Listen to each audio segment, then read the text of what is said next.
Looking for your girlfriend? Where is Josie? Well, I'm sure she's around here somewhere, enjoying herself. Did you send her out to turn a trick? All right, that's enough! This time you do all the drinking. No, thanks, Will. Don't put me to sleep and I'll miss all the fun. I said drink it. All of it.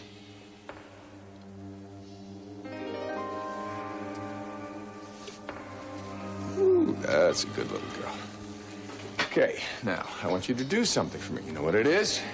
I think so. Now, I want you to do me a favor. You're going to call the Harbor Club and say exactly what I tell you to say. Who am I calling? Ask for Senator Grant Harrison.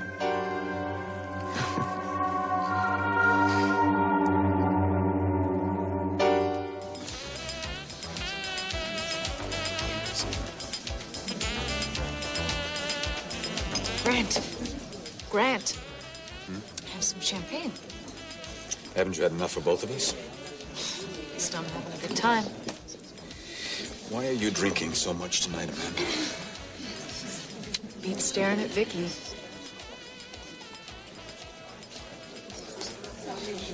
Fine. Are you sure that was a contraction? Yeah, that baby elephant pressing down in your stomach feeling is hard to miss. Vicky, but it's too early, right? Relax, there's nothing to panic about. No, I'm going to give Dr. Ziff a call. I think you should go to the No, hospital right now. No. I'm going to stay here.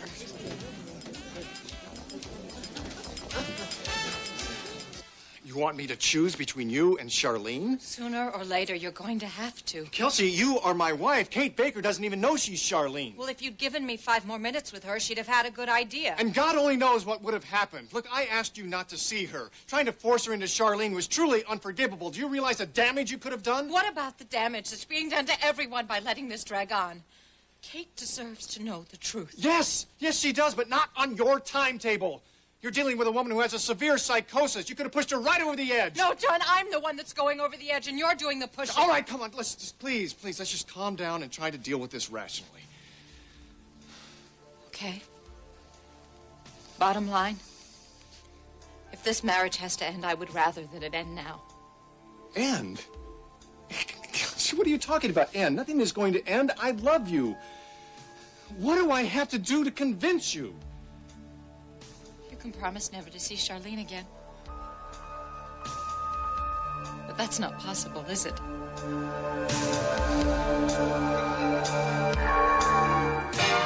Kate Baker realizes she's Charlene is not up to you.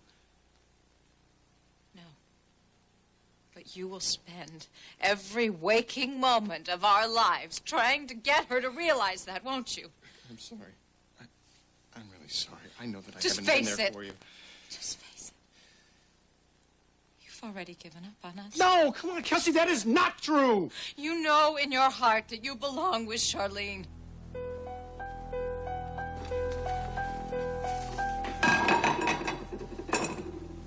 Do you feel all right, Kate? Yeah, I just had a headache. They let you out of the hospital too soon. Is that your allergy? No, it's not that. Kate, you almost died. Honey, when I left the hospital, they gave me this antidote kit, and as long as I keep it with me for emergencies and stay away from shellfish, I'm gonna be fine. Is something bothering you? No. Go get Louisa dressed for bed. Come on. Okay. That's not very fair. You know, when I ask you about your problems, you just shut down. Senator. Yes. Telephone. Who is it? Josie Watts. She says it's urgent. Excuse me, man. Josie? Grant, I'm in trouble. What is it? Remember what you said about Ed? You were right. I'm afraid of what he's going to do to me. What's wrong? Where are you? At the sleep-in motel on Route 29. Ed left to go get his drinks, but he's going to be back in a minute. I'll be right there. Room 108. Hurry.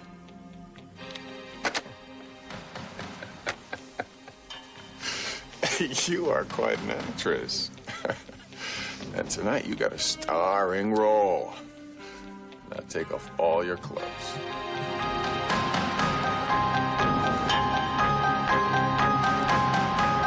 The situation is you just can't stand it if anybody gets close to you. I'm sorry. I'm truly sorry for this. Good night.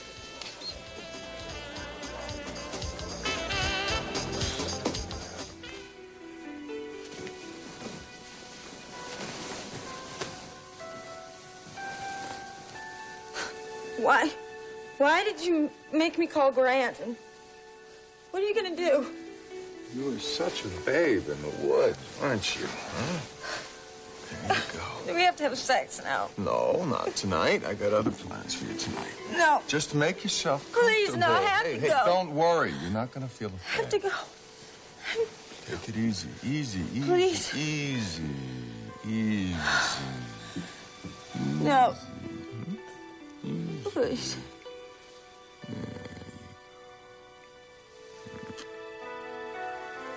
Sweet.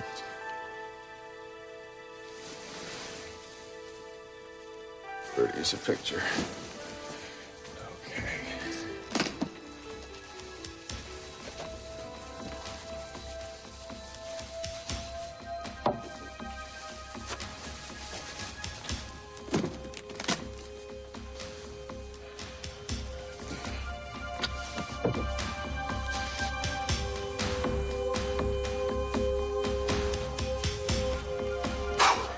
Ready for your close-up, Senator?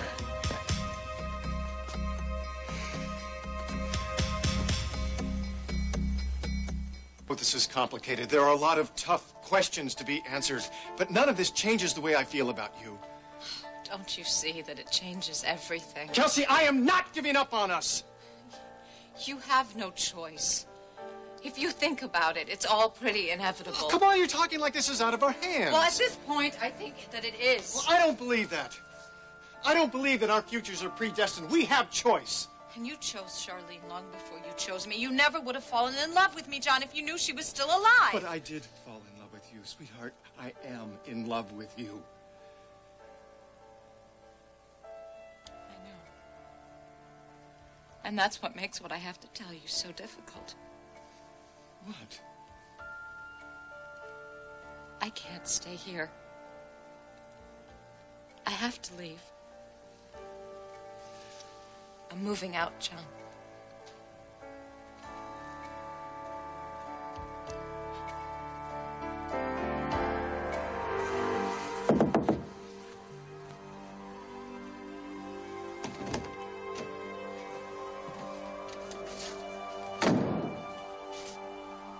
Josie?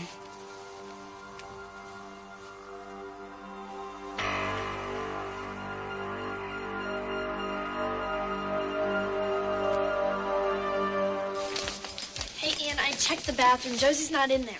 All right, did you happen to see Paulina? No. Level with me, Maggie. Oh, right, she's outside. Where? At the docks. I didn't want to tell you because she was with Jake, and it looked pretty intense. You ready to sing? But, Ian, listen, did you and Paulina have a fight or something? Listen, you can't get changed in here. I set up a changing room for you backstage. Come on. Ian, if things are wrong with you and Paulina, I'm sure you can work them out. Good luck out there tonight, okay? Are you going to be out there, please? You're going to be great, okay? Good. Phil. Listen, have you seen Josie? She just called in. Asked for Senator Harrison. Oh, did she say where she was? No, but the senator wanted directions to that motel on Route 29. All right, thanks. Listen, if anybody asks where I am, I'm making an important call. I'll be right back.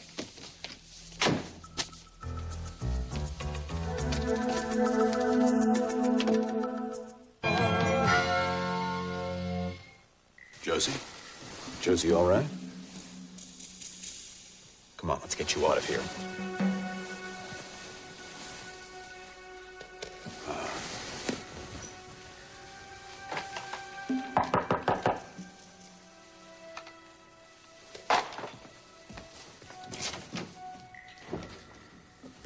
Josie. Josie, wake up. Wake up. Josie, wake up.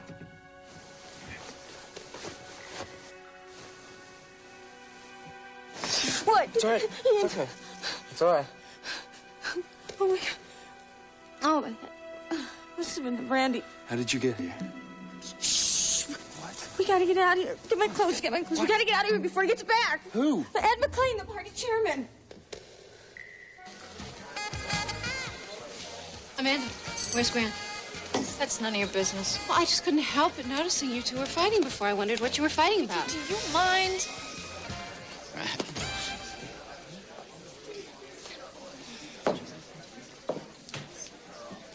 Good evening, ladies and gentlemen. I'm Spencer Harrison.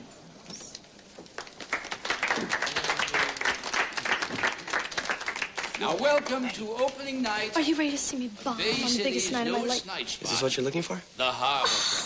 Thank you, Tomas. Thank you so much. Please stay for the show. Now, if you'll all take your seats, we have a very special treat for you tonight. A lovely young singer who's destined for great stardom. Ladies and gentlemen, please welcome the lovely and talented Maggie Corey.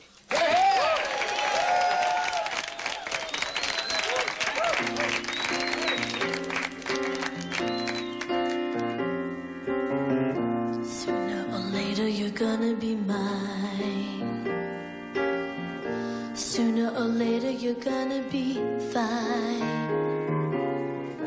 Baby, it's time that you faced it. I always get my man. Sooner or later you're gonna decide. Sooner or later there's nowhere to hide.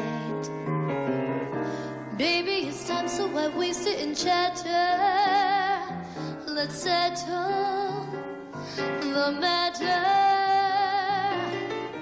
Baby, you're mine on a platter. I always get my man.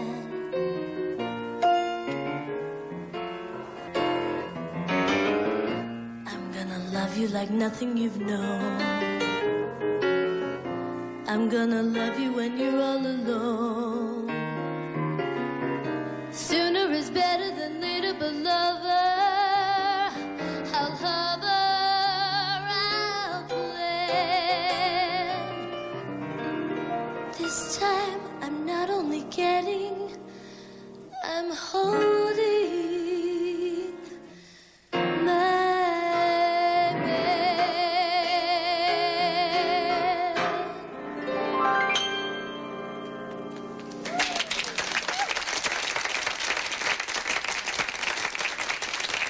I am not giving up on us, Kelsey. You have to, John. We had a hard enough time dealing with the Charlene issue when we thought she was dead. We can handle this together. You cannot run away from our problems. I'm not running away. I'm letting you go. I have no choice. No, you're being irrational. Fine, maybe I am, but I cannot live like this anymore. Look, I know how hard it is living in this house full of Charlene's memories. It's impossible, John. Well, then we'll move someplace else. Don't you see it wouldn't make a difference? You'd still want to be with Charlene. No, I want to be with you. Well, you won't when you take your eyes off Kate and you look at what I'm becoming. I mean, ever since I started suspecting that Kate was Charlene, I've become jealous, possessive. I'm obsessed. Come on, Kelsey, that's way over the top. You don't know what I've done. I lied to you. I told you that I wanted us to have a baby when that was the last thing that I could have handled. No, come on, that's not true. The day that we made love in that hospital room was the first time we'd ever made love without protection. It was spontaneous. It was passionate. Passionate, yes. Spontaneous, no. Calculated. I made love to you out of fear, John. Out of desperation, because I thought that if I had your child, I'd be as important to you as Charlene was. But you know that you're important to me. You will always be important to me. I should have been honest with you from the beginning. My God, going behind your back, hiring a private detective. Well, I wasn't entirely honest with you either. But you didn't know Charlene was alive. I suspected it all along. I never told you. All right. Look, I understand that. I accept that. But why can't you stop beating up on yourself? Because I am not myself. I have made mistakes at the hospital, John. I have done things that I never would do. I prescribed the wrong dosage. Kelsey, listen, come on. You've been through the ringer. We both have. But if we stay together, we can help each other. Would you please stop it? Would you please stop trying to make this all right? You don't know everything. What are you You don't know what I've done. I almost killed her, John. I almost let your Charlene die.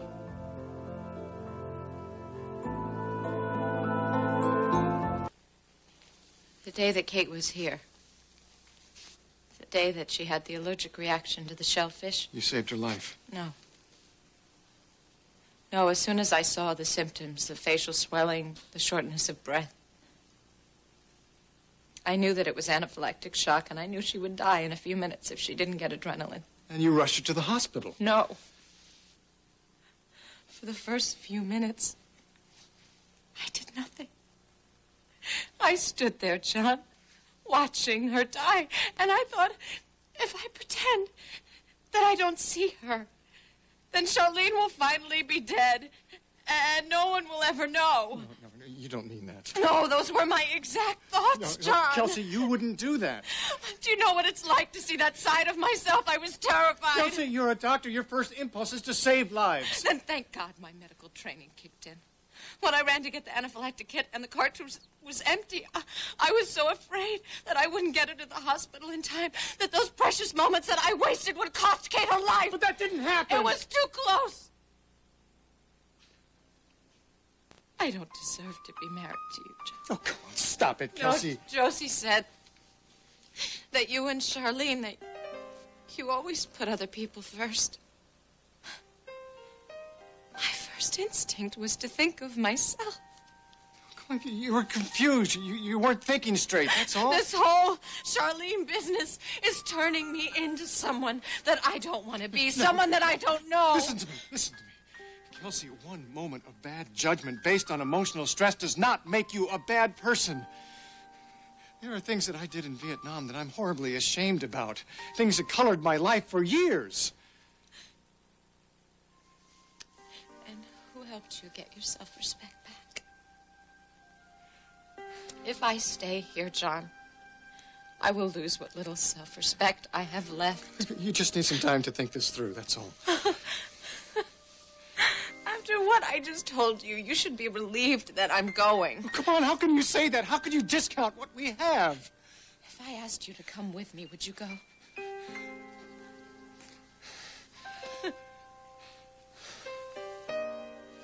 You don't have to answer that.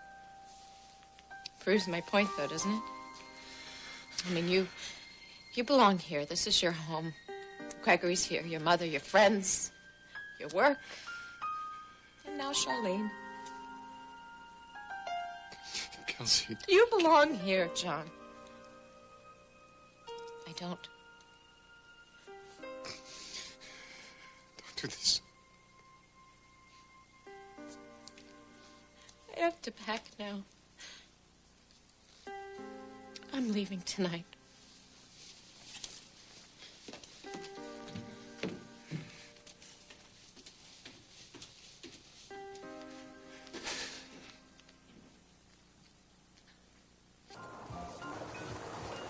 Get it. Jake, wait. Come here. Come here.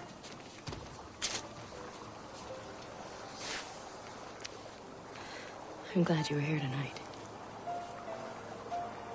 You were a good friend. I guess you still are. I hope so. I do.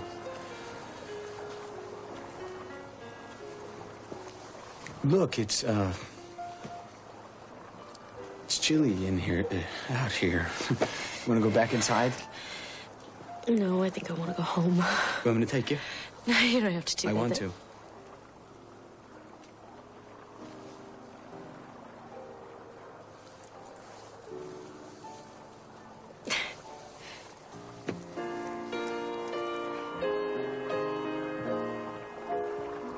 Fate is kind.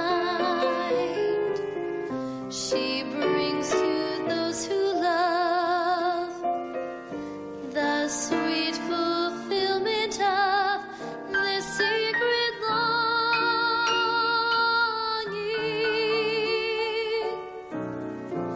Like a bolt out of the blue, fate steps in and pulls you through.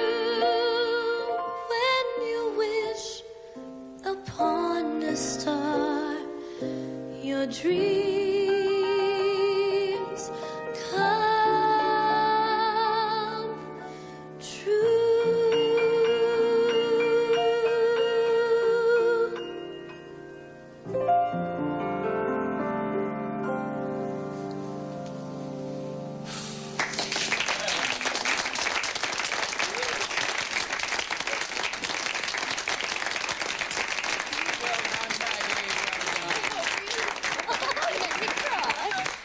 Thank you. Thank you very much.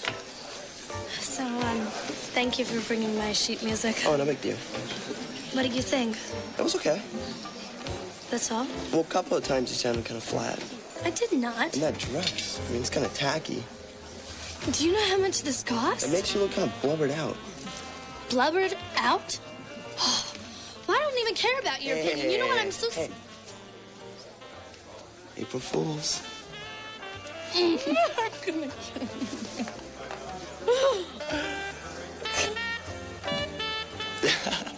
You got the goods? Not exactly. Where are you? What's going on? Listen, I can't say just now. Can we make an arrest? Don't do anything just yet. Go out the private door, meet me at the docks. Make sure nobody follows you, right?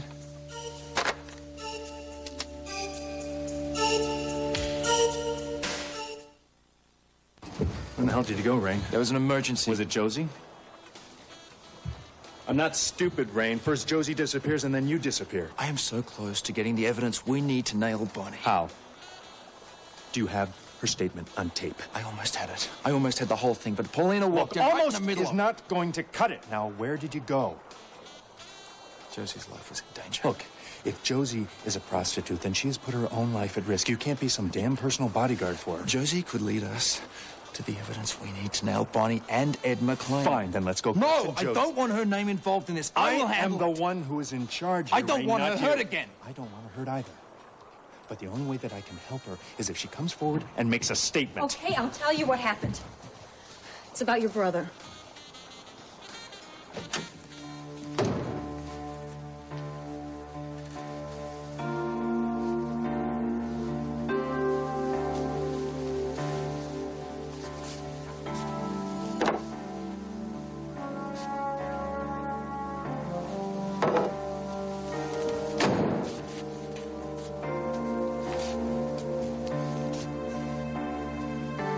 Bastard. This was all a setup. I don't know what you're talking about.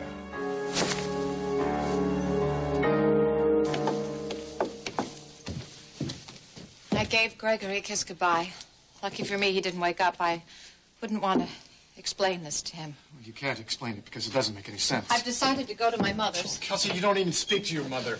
Well, I'm expecting one heck of an I told you so, but doesn't it kill you the way mothers are always right? She's not right in this instance, and neither are you. I'm going to throw myself at her mercy, see how it goes. You can't make a decision when you're this upset. I'm not upset. I feel oddly calm. Kelsey, please. Just stay the night. You'll think more clearly in the morning. You know how I am once I make up my mind. Yeah, I do. That was one of your finest assets. Don't think I'll last long at my mother's, so I'll call you when I get settled somewhere. Don't go. Please. I'm I sure need that there are plenty of hospitals that, you know, are desperate for a hematologist with a year in administration. How can you leave the hospital? I won't miss Spader. I called in my resignation. He seemed relieved. Is that what you want? You want Spader to have the last laugh? He told me about a fellowship in hematology at Mass General in Boston. Sounds very tempting. Is it worth leaving all the people who If care you about wouldn't you? mind, you could send on the rest of my clothes and things as soon as I have a forwarding address. Kelsey, don't all right? go. Please, I need you. Look, there's one more thing that I would like to leave you with. Don't, Kelsey. I want you to keep this, as a reminder of all that we've shared. I love you very much, John Hudson. And I will always know how much you love me. I know it sounds strange, but that's what makes this all possible.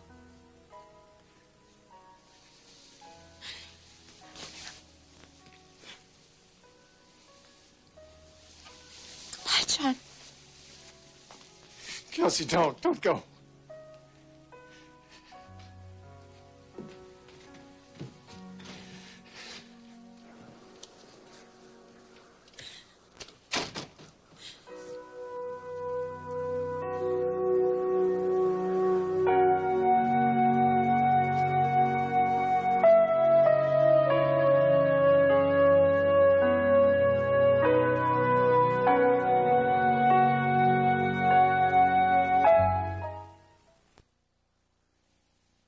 Not his home. Just a minute. Hello, Senator. May I come in? You know, if you stop by to see whether or not your package made it, the answer is yes. What package? Ma'am. Oh, Grant. You sly dog. You've gone too far this time, McLean. You know, if the press got a hold of this picture, or Vicky, that could be very damaging. Oh, and I'm quite certain you've carefully calculated the damage to my career and my personal life. You know what? I bet that if you voted for the Hawkins bill this afternoon, this photo would disappear. I'll bet you're right. Well, you've got one plane ride to decide how you're going to cast the deciding vote. See you in Washington. I brought along some reading material for you, for your trip. There's some good advice in here about new parents. Sure do hope you get a chance to use it.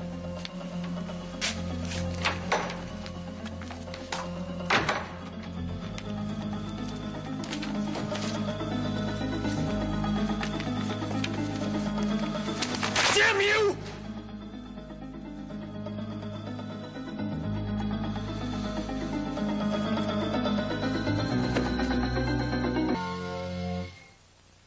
I got a call from Josie Watts last night. She was at a motel. Said she needed my help. She was in trouble. I drove over there, and she was in that condition. In bed, drugged, naked. And one photographer earns one night's pay. You know, it's funny. I always thought Josie Watts was such a sweet little girl. I don't know how she got to that point in her life. She's obviously a prostitute, and she wasn't hesitant to use her friendship with me to try to destroy me. Yeah, well, you have one way out. I mean, you could vote yes on the Hawkins bill. Not and maintain any sense of conscience or self-respect.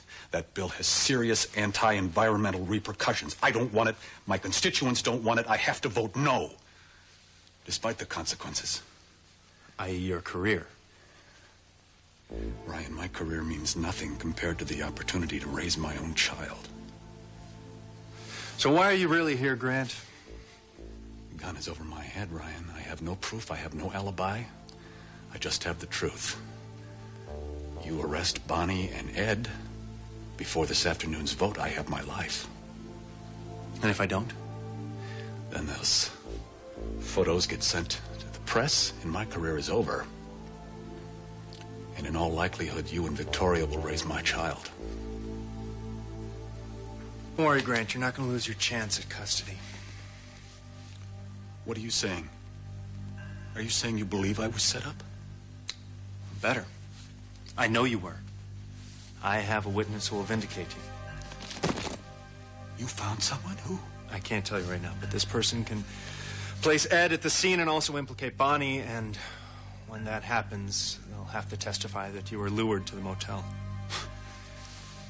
You put this entire case together since last night? Actually, I've been working on it for a long time. I knew that you and Ed and Bonnie were involved in it. I just didn't know how deeply you were. And now you're saying you know that I was set up, and so does this other witness? The person who came forward, you're lucky that they did.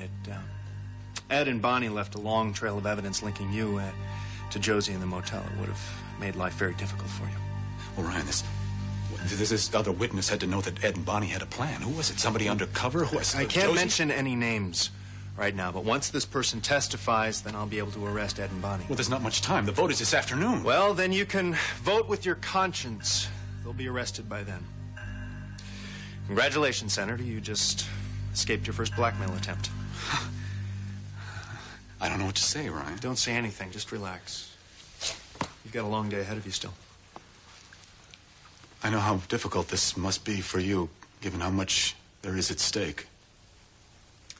Courts decide custody, Grant, not us. Yeah, but you could have helped him along. You could have pretended like this conversation never happened. You could have delayed the arrest and let Victoria have the baby. So she would. Luckily, I don't work that way. I know how much helping me will cost you, Ryan. Looks like we both have consciences. Sometimes they come at a high price. That's why I came here. Somehow I knew you'd do the right thing. Thank you. I feel so guilty since it was my soup that sent you to the hospital. Oh, no, don't worry about that, because I'm feeling fine. Good, I'm glad. Was that all you wanted to ask about? Well, there is something else. It's personal. I hope you don't mind. Well, Josie, we don't know each other all that well. I know. But if you need one, I'm a good listener. I made a decision to do something today. What kind of decision? Oh, I can't tell you exactly, but it's a moral thing, and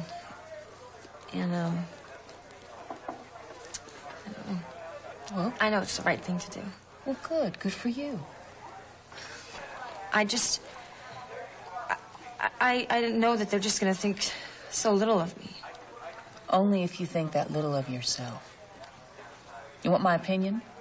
Yeah, please. Okay, this is just going from my own personal experience, but I have found that the most important thing is to do what you believe is right for you. I'm doing that. I mean, I'm planning to do that. Okay, then how does that make you feel? Good. Scared. And will you be able to live with yourself if you make this decision? Well, it's not me that I'm worried about. Oh, but that's exactly who you have to be worried about. It's all about self-respect, Josie. You respect yourself and others will too. And if they don't respect you, then they were never worth your respect in the first place.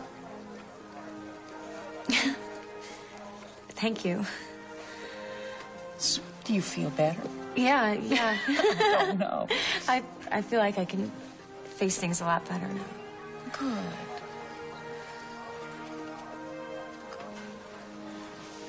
My break is up. I'm sorry, I gotta run, but I do hope that everything works out. Thank you again. Okay, bye.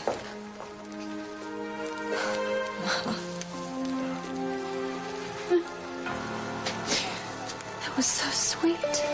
Bravo, Josie. What a heartwarming performance. How did you find me?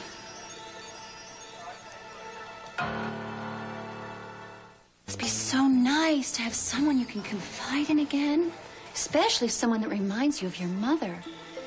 Kate is a friend. Must have been dreadful when you lost her. It's so hard when we lose someone near and dear to us. We always blame ourselves. Get out of here. Don't you find that to be true? Don't you find yourself wondering what you could have done to have prevented such a dreadful thing from happening? In this case, I think you know.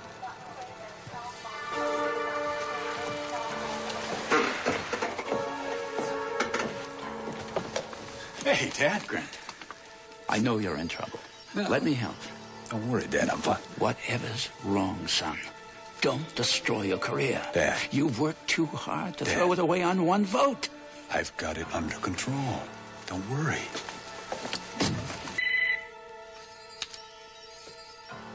Hello. Josie. Josie, it's Ryan. Tell me where you are and I'll come pick you up. I've changed my mind, Ryan. I'm not going to testify.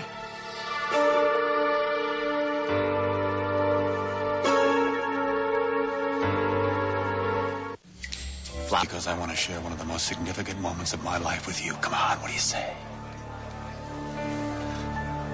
I know what I said, Ryan, but I can't go through with it. Josie, you can. Right now, you're just running scared. I can hear it in your voice. No, I can't testify, Ryan. There's too much of a risk. Now, I understand what you're going through, but in a few hours, we can make the arrests and you'll have full police protection. For the rest of my life? Josie, you are the only one who can testify that Grant was set up, that he was being blackmailed. Josie, I'm here. Josie, if you don't testify, then Grant is going to lose his career and his child. You have to do it. I'm sorry, Ryan.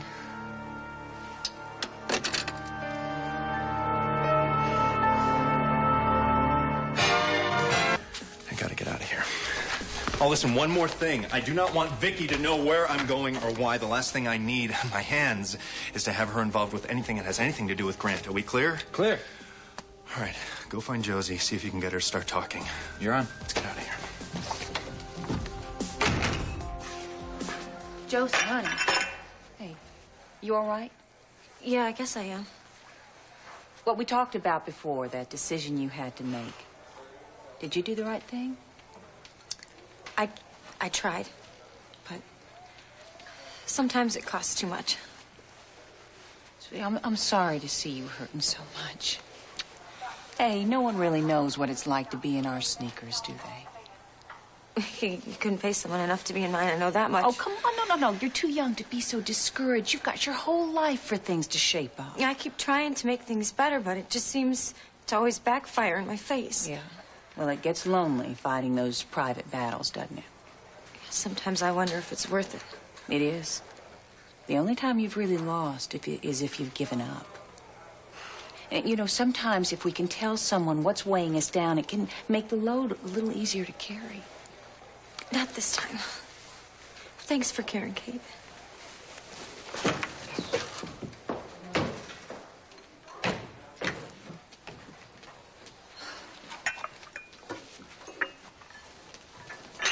How do you spell tortellini? 2 L's. Ah, Dr. Hudson. I spoke with Dr. Mulroy at Boston General. And? Kelsey had her interview. Did they give her the fellowship? From what I hear, she's got a lock on it. I take it no one has asked you for recommendations yet. I told Boston General what I would tell anyone. Kelsey is an excellent doctor. Her problem is her feminist politics. She'll be an asset to the staff if she can leave her politics and her feminism at home. Excuse me, but is Dr. Harrison working at another hospital? Dr. Harrison has moved on and left us in the lurch. Well, that couldn't have been her choice. Good grief, you didn't fire her, did you, Dr. Spader? Well, don't you have some nerve? I can assure you the choice was entirely hers. Even her own husband couldn't persuade her to stay. Or were you the reason she left, John? You never cease to amaze me, Doctor.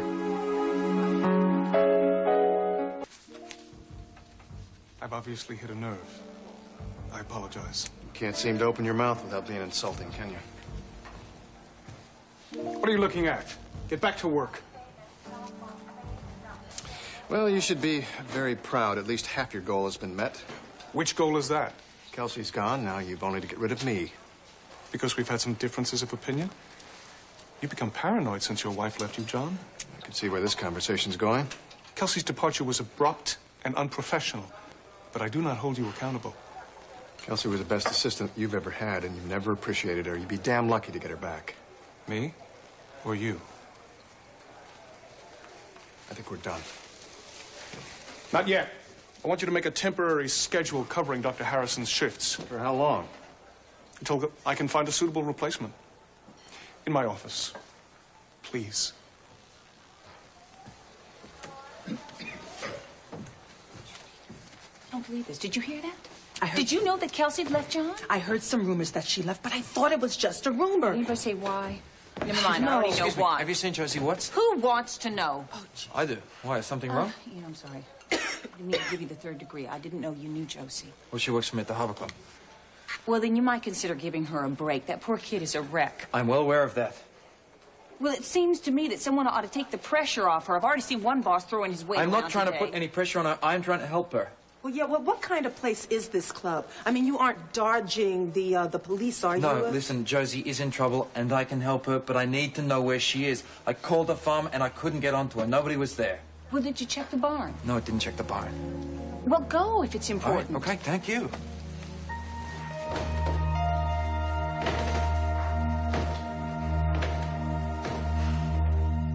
Sure.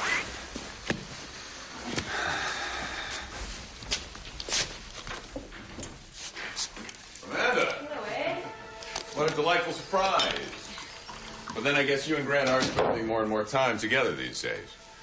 Amanda, Ed and I would like a moment alone. Certainly. Make it quick. I just wanted you to see this. That is a total fabrication. Where did you get that? It was delivered to party headquarters today. No name, no note. I'm sure you had no need for that, right, Ed? Well, I agree. I think it's sort of self-explanatory. Well, it certainly is incriminating. If not misleading, I had no business dealings with that woman. Yeah, but that's not what this photo says. That photo is another setup. I'm afraid that this photo, combined with the other photos of you and Josie, are more than enough to send you into permanent retirement. Only if I'm willing to go, Ed. Only if I'm willing to go. Grant, these people aren't fooling around. They will publish these photos if you don't fall into line. Which people, Ed? You and Bonnie? I am just the messenger here. You take your tricks and get the hell out of here. Hey, we have always been on the same side, That Grant. is ancient history, Ed. This time you've misjudged the opposition. Oh, have I?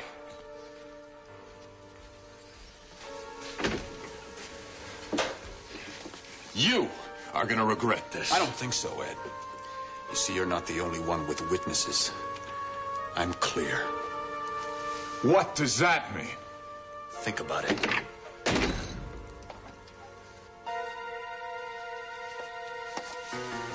Well, that must have been very satisfying. Oh, it was.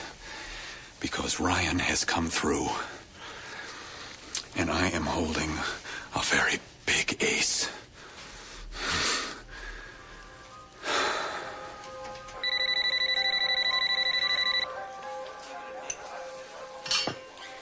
Yes. It's me. Ed, what's going on? Why don't you tell me? Harrison just threw me out of his suite. He's onto us. Wait a minute. Calm down and tell me what happened. I just gave him the second photograph as we planned. And? And he didn't react appropriately. You showed him the photograph of him handing me the $100 bill and he didn't react? He said he had a witness that could clear him. What? Who the hell could that be? There's only one person whose testimony could do any real damage, and that's Josie Watts. I thought you took care of her. So did I. Maybe Grant's people put the squeeze on her. She's skittish. She could have talked. Now, wait a minute. Get a grip. If she had opened her pretty mouth, you and I would be calling our lawyers. Look, find her and make sure she doesn't talk to anybody, and do it now. I'm sure she won't, Ed. Just do it, Bonnie. Shut her up. Whatever it takes.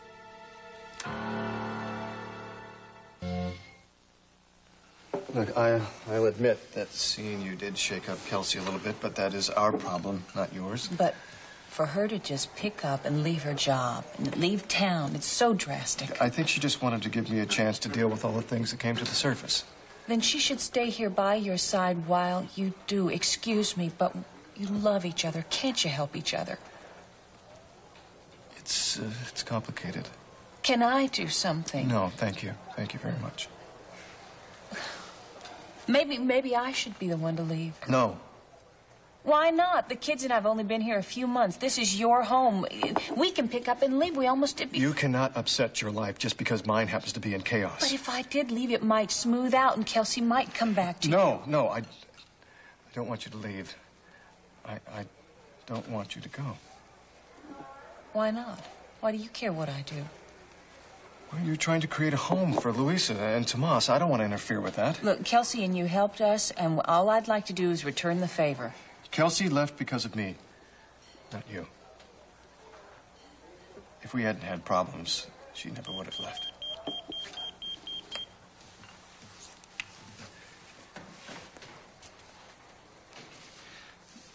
Don't take this on yourself.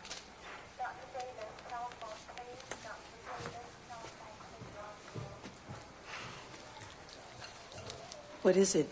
Kate, you don't look so good. John Hudson's the one who doesn't look so good, and I think it's my fault. Why? Honey, what did you put in the tortellini? Okay, you're serious. What's going on? I may be responsible for the mess that his marriage is in. I mean, not me personally, just the sight of me. Why? Because you look like his late wife? I can't do anything about it, but I know I got to do something. Well, actually, there is one thing that you can do.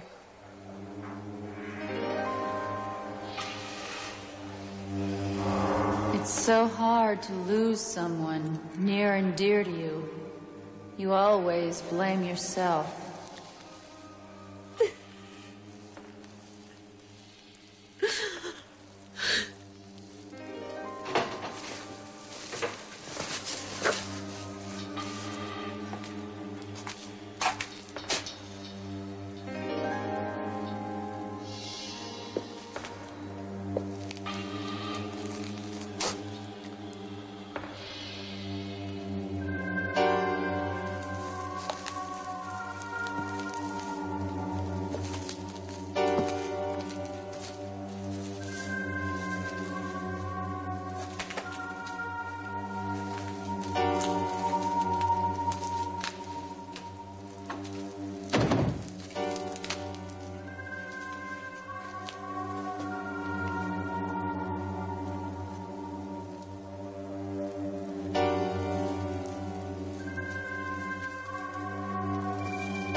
Sorry. What do you want? I just wanted to come and see why you changed your mind. How did you find me? Who else knows that I'm here? Nobody else knows you're here, okay? I don't know, I have a knack for finding people. Oh, please, leave me alone. Why did you take off like that? You think it's strange that I don't want my face and my sins plastered all over the newspapers and the tube? Nice try, but that didn't stop you before. Well, it hadn't hit me, that's all. No. Somebody got to you. Who was it? In conclusion, ladies and gentlemen of the Senate, the privileged few don't need another bill to secure the loopholes they've already found in the law. Our environment is the natural heritage that we leave for future generations. It deserves to be preserved and protected. That is really stirring. It makes me proud just to listen. You helped me find the words, darling. Working with you is my pleasure. Really? Well, now, this is only a suggestion, but it might do you and Dr. Hudson some good to stay clear of each other. Judy, what are you saying? Oh, do I have to spell it out? Give the man some space, Kate. Stay away from him. You don't think... Judy, this is a very sad situation, and I feel for him, that's all. That's enough. In fact, it's too much. Kate, you are a dead ringer for that man's dead wife. I mean, he is only human. Judy, wait a minute. Do you really think an educated man like John Hudson, a doctor, is going to be interested in the cafeteria cook? Oh, well, stranger things have happened. John Hudson is one of the walking wounded right now, Kate. And I have seen the way the two of you look at each other. I'll have you know that the only reason that I am as relaxed as I am around him is because he's taken. Well, from what I hear, he's free. And that means all bets are off. Judy? Gregory, she's not down here either. Okay. All right, come on, I'll take you in here.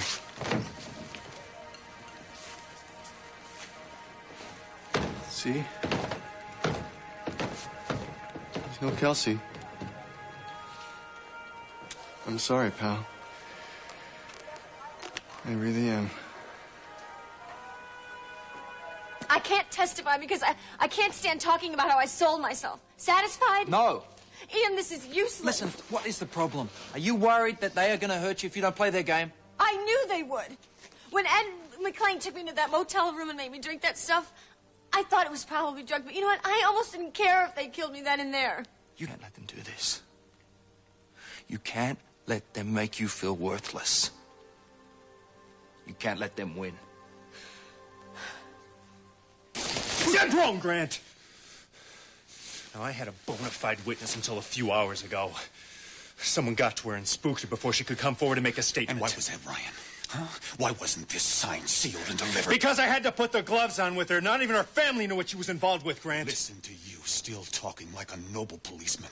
You and Victoria must be very thrilled at what you pulled off. Look, Vicky is still in the dark, and we haven't pulled off anything. So what are you going to do, Grant? How are you going to vote? And you two won't run off to a judge and secure custody the minute this whole mess hits the airwaves. I've got my damn interests out of it, Grant. Victoria will play this for all it's worth. I could just see her standing in front of a judge, pleading with him not to hand her innocent baby over to a man who solicits young hookers.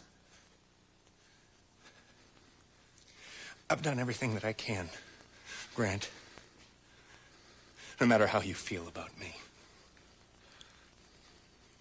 Now, maybe you can talk some sense into him.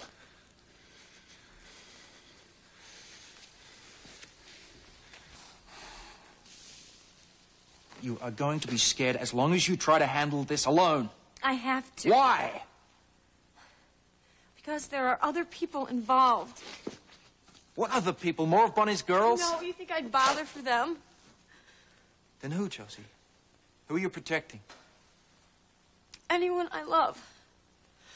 Anyone I care about. They threaten your family? Who did? Bonnie. And she meant it. She could hurt John or little Greg or my... all of them. And I cannot let her do that. And for your silence, what do you get?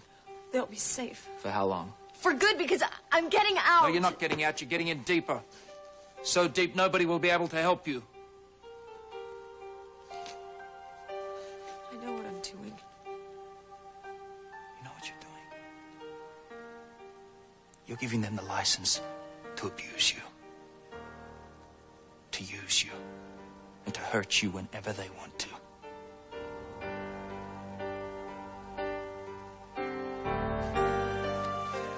I've done all I can. Grant's gonna have to swim out of this shark pool on his own.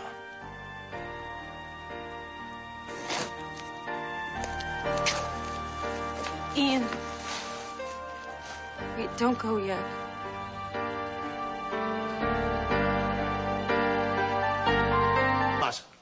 Yes, sir. Is there a problem with your transcripts? Not that I know. When I was adjusting Marguerite's grades, there was a Miss Shaw from Social Services asking to see your records. It is Rivera, right? Yes, it is. Is she still there? Oh, well, she may be. She seemed to have a lot of questions. Thanks. I can help her. Thank you. I'm missing Kelsey too, Gregory. I miss her very much. But you know, what she's doing is... it's a very brave thing. It's a really wonderful thing that she's doing. She wants to help sick people get well. Even if that means that she has to be away from us to do it. Are you still mad at her because you didn't get a chance to say goodbye? And don't be too mad. She did kiss you goodnight, you know. She loves you very much. This has got to be very hard for her, too. Being away from us. At least we have each other, right? Kelsey's all alone. I hope she won't be that way for long. I hope she comes home soon. I hope she comes home real soon.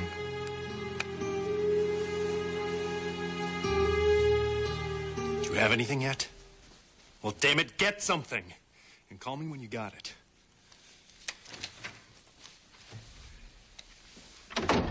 You're back. Any news? No, nothing yet. Well, I can't put this off any longer. So how are you going to vote, Grant? Yes, I'll tell him. Your limo's waiting. Thank you. You haven't answered my question. How are you going to vote? Yes or no? You can't figure that out by now? You want an answer?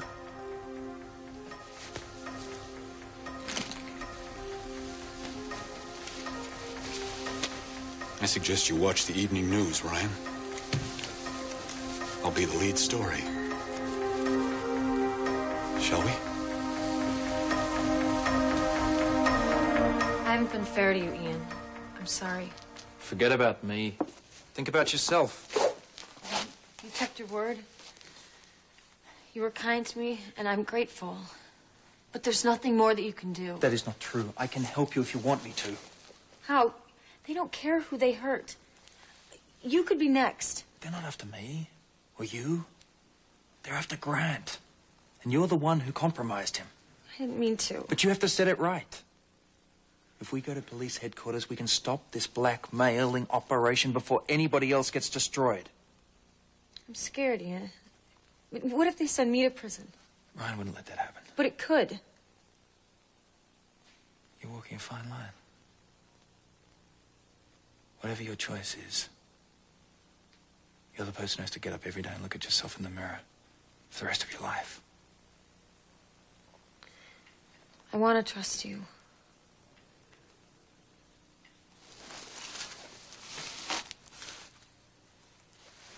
Trust yourself. Well, Ian Rain and Josie Watts together in the hay. That explains a whole lot. You better get off this farm before I call the police. Would you let him do that to an old friend, Josie? In a heartbeat. You heard Ian. Get out. Ooh, brave talk for a girl who couldn't hold her head up a few hours ago. Josie doesn't work for you anymore, Bonnie. Well, Ian, her timing is bad because I am not finished with her. And you, gorgeous, happen to be in the wrong place at the wrong time.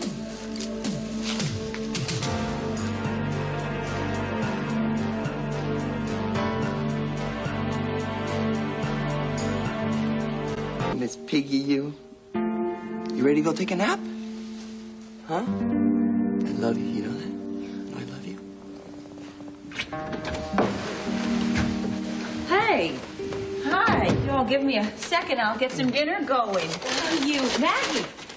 You're welcome to stay. Kate, would you slow down? There's a problem. When isn't there a problem? Shaw Monster's back. How do you know? Has she been here? Not yet.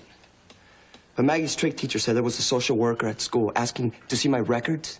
It's not going to take long before they find out that we didn't leave town. I don't get it. I mean, you have a place to stay. You have people who like you.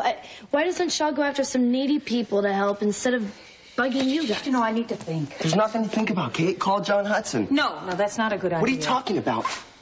He said he could help us. He's a good man. Call him. No, I'm not going to do that. Look, I am ready to stay and fight if you want to, but we have to do it without John Hudson.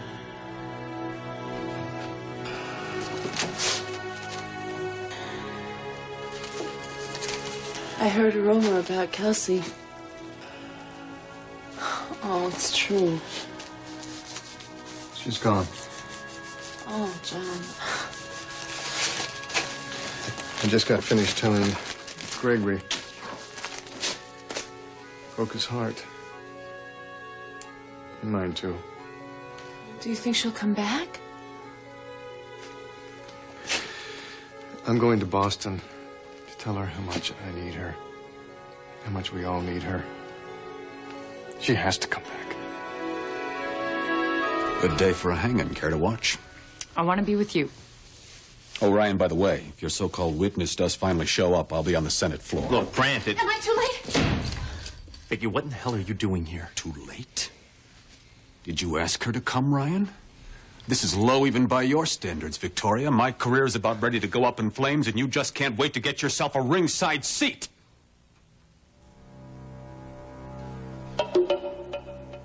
I'm not at all squeamish about using this.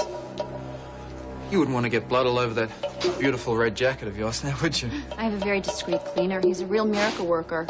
You'd better pray for a miracle if you take one more step in my direction. You're going to do time for procuring and for blackmail, Bonnie. You commit murder, and you'll never see the light of day again. Except for your daily walk around the prison yard. I don't think I'm going to be going to jail. Really?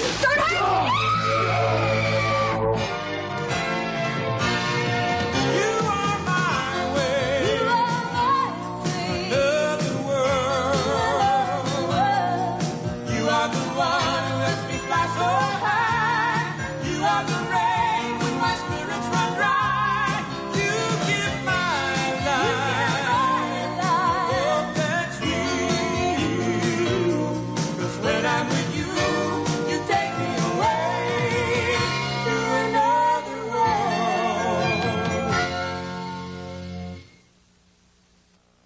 me shared custody after Ed McClain takes care of me. Ed? Ed McClain has photographs of me, compromising photographs, Victoria. And if I choose to vote my conscience today instead of Ed's pocketbook, then he'll distribute those photos to the press. And then I'll be able to ski Aspen with all the other ex-lawmakers. So Ed McClain is blackmailing you? Please, Vicky, don't pretend to care. It's your dream come true, Victoria. Enjoy yourself. Come on, they're ready for you. Oh, yes. The vote. Senator, just need to give you a schedule update. Victoria, hello. You here to watch the show? I decided to maximize the media impact on this thing. How dare you show your face up here again? I called a press conference immediately following the vote in the Senate cloakroom. Don't look so tragic. If you're a good little senator, they're going to turn you into the next great hope of American industry. And if I choose to vote against you, you'll smear me on the spot. I get the picture. No. He's got the pictures, or pictures, rather. Amanda, you can't be implying extortion. No, I'm not implying it, Ed. I'm watching it. Ryan, can you arrest this guy? Excuse me, I believe the nice policeman would need proof of some kind, a witness, perhaps. I'm the only one who has evidence to back me up. Your move, Senator. Ciao. You're doing beautifully, Lenny. Lenny is extremely strong. He's also a very good aim. He knows I wouldn't have wanted my last view of your pretty face to be ruined by a nasty gash. That ought to do it. For good. Great. Wait for me outside, Lenny. Thank you. Oh, Bonnie. Outside! Always got to remind these people who's boss. Having one or two little regrets right about now, Josie? Yeah, you bet I am. I should have gone to the cops about you in the first place. Josie. I don't care what she does to me anymore, Ian. It makes me sick that I didn't tell about you, Bonnie. Shame that you didn't keep quiet, Josie, but unfortunately, no. You had to tell your chum here, and he had to tell his friend, Mr. Policeman. Yeah, I should have testified. Gone public, but instead I let you scare me. With good reason, dear. I would have done whatever I had to, family or not. I believe it. After watching what you and that goon did to Ian, you have to be stopped. Well, and who's going to do that, dear? You? I don't know where all the bodies are buried. But I know about the prostitution ring, and I can tell the cops a thing or two about Ed McClain and his slimy friends, too. Josie, shut up. No. Please. This is fascinating. I was an eyewitness to how you and Ed set up Senator Harrison. I was there. Dimwit! Do you happen to notice where you are right now? Do you think I drove all the way down to this broken-down barn for nothing? You are not going to talk trash about me ever again, Josie Watts. Of course, I had no way of knowing you were here, dear. Such a waste, but it can't be helped. The two of you know too much about my business dealings. You are not going to get away with this, Bonnie. God, it is so sad how many people actually believe that. When the truth is, it is so easy to get away with murder. She's too young for you, dear.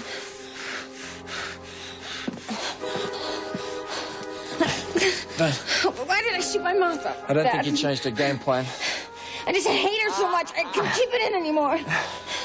What are we gonna do? I can't even move. I think we stay like this until phase 2. What's phase 2? Whatever it is, we're not going to like it. Don't. Just stop struggling. Stop it. You're tightening the ropes. We have to do something. Touch my leg. What? Can you touch my right leg? Please just try. Yeah, I just barely. Just try, all right?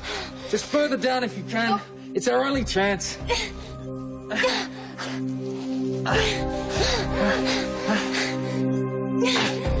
We need John Hudson. That is not necessarily true. If we fight this on our own, Kate, we're gonna lose.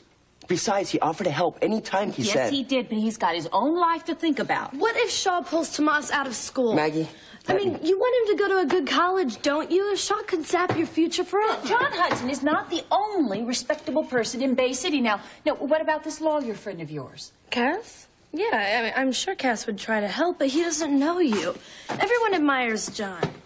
Everyone except for Dr. Spader. You know, it's like when Spader brought John and Kelsey up before that committee. I mean, they would have fried if Rachel didn't testify for them. Rachel saved their careers, Kate. That's what you guys need. Your grandmother? No, but, you know, someone like that. I mean, I'm sure I could ask Rachel. She probably... No, absolutely not. Right, because John would be much better. I mean, he could stomp all over Shaw's investigation and make her leave for good. Look, you know, I know you're trying to help, Maggie. Can you put Lisa, for a nap, please. Sure. Principles as often as humanly possible. You want to vote no on the Hawkins bill. That's admirable.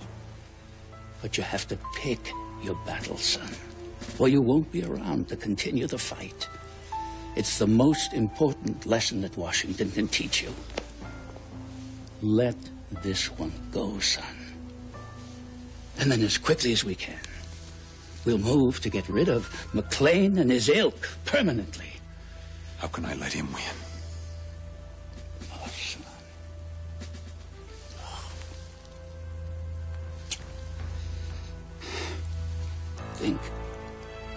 Think of what this country will lose if you're forced out of office. I think you should think about what you'll lose if you stay their way.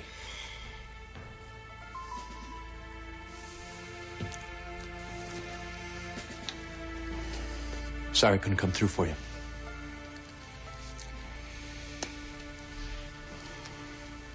You're expected in chambers now, Senator Harrison. Thank you.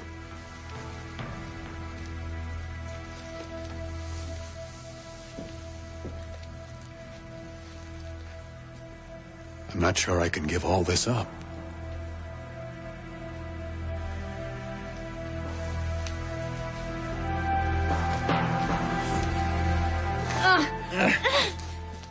Oh, what am I trying to reach? A knife. What knife? It's a holder of us strapped to the outside of my leg. Oh, how am I going to reach? You always carry a concealed weapon? Only when I sense danger. Well, you were dead on today.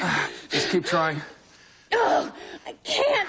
Josie, the only thing we have going for us is the fact that you're shorter than I am. I can't reach it strapped up like this. You have to keep trying. I smell smoke. Forget the smoke. Just reach for the knife. Come on. Slowly, God. slowly. Concentrate. That's it. Concentrate. Slowly, down. Down. Concentrate.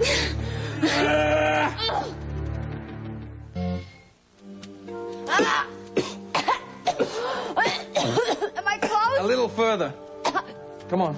Well, we're not going to make it. Come on, just keep on trying. Why is Bonnie doing this to us? Because she's afraid of you. Me? You could destroy her. You will destroy her as soon as we get out of here. You can't let her win, Josie. You have to fight back. The knife, I can feel it. Good. It's through your pants. Well, then Your lift the pants are material. covering it. I can't. I'm not strong enough. Do you hate Bonnie? Yes. I can't hear you. Yes, I hate Do you hate her. Bonnie? I hate How her. much do you hate her? I hate her. Then rip it. Damn you.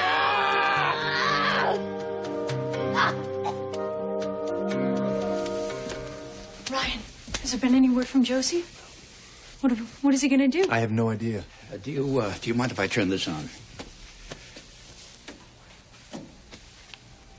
My fellow senators, I ask that you indulge me for a few moments before I cast the deciding vote. Fatherhood is much on my mind these days. Allow me to share a few of my thoughts with you on the future of our children. I anticipate the joy of holding my own new baby in my arms. You are not getting this baby. I wonder, what is the extent of my responsibility towards my child? Does it begin and end with a roof over its head, food on the table, child-proofing the home, putting a fence around the yard to ensure safety? Or does the responsibility fall on the shoulders of each and every citizen to look beyond our own backyards, to look at the world our children will inherit from us, to attempt to make it a world we can all be proud of? Let us then bestow upon our children a clean place to live, morally as well as physically. Let us stand up and make the tough choices for our children. The privileged few don't need another bill to secure the loopholes they've already found in the law. Our environment is the natural heritage that we leave for future generations. It deserves to be preserved and protected. Which is why, Mr. President, I vote nay on the Hawkins bill.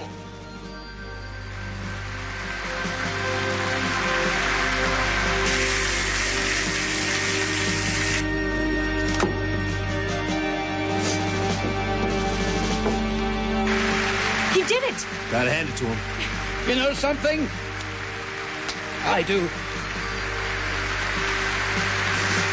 I'm proud of you, son. They couldn't buy you.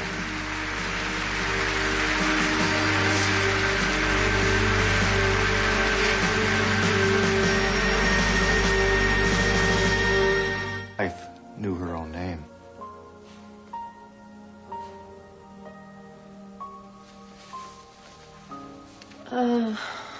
Look, have you eaten anything?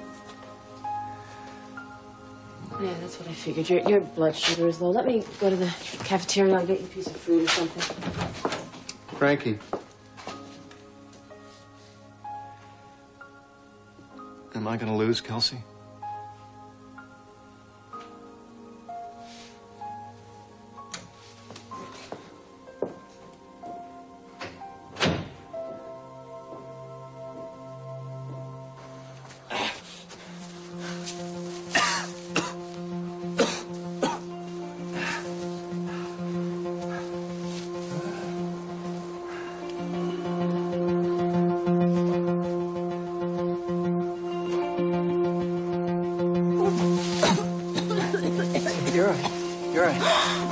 Great job.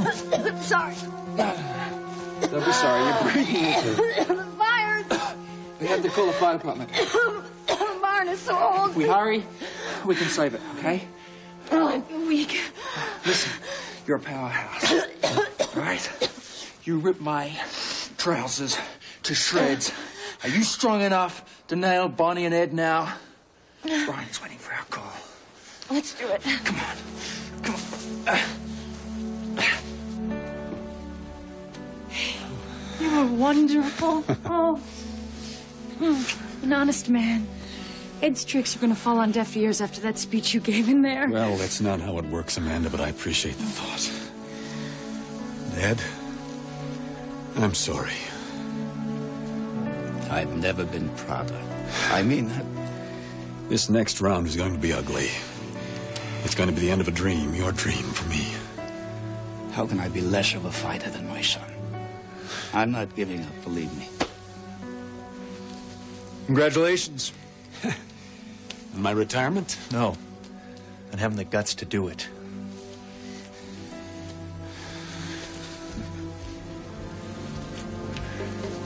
You are a fool. And you are a dead fool. My friends, do you see this man? He used to yield a big stick on Capitol Hill. But those days are over. Let me tell you something. It's all over for you, McLean. Your days of making a fortune peddling influence are over. You will go begging from this day after. Oh, yeah. Well, if I'm going, you are going too. That clean place you talked about. It's got a very dirty corner in it, and it's got your name all over it, Grant.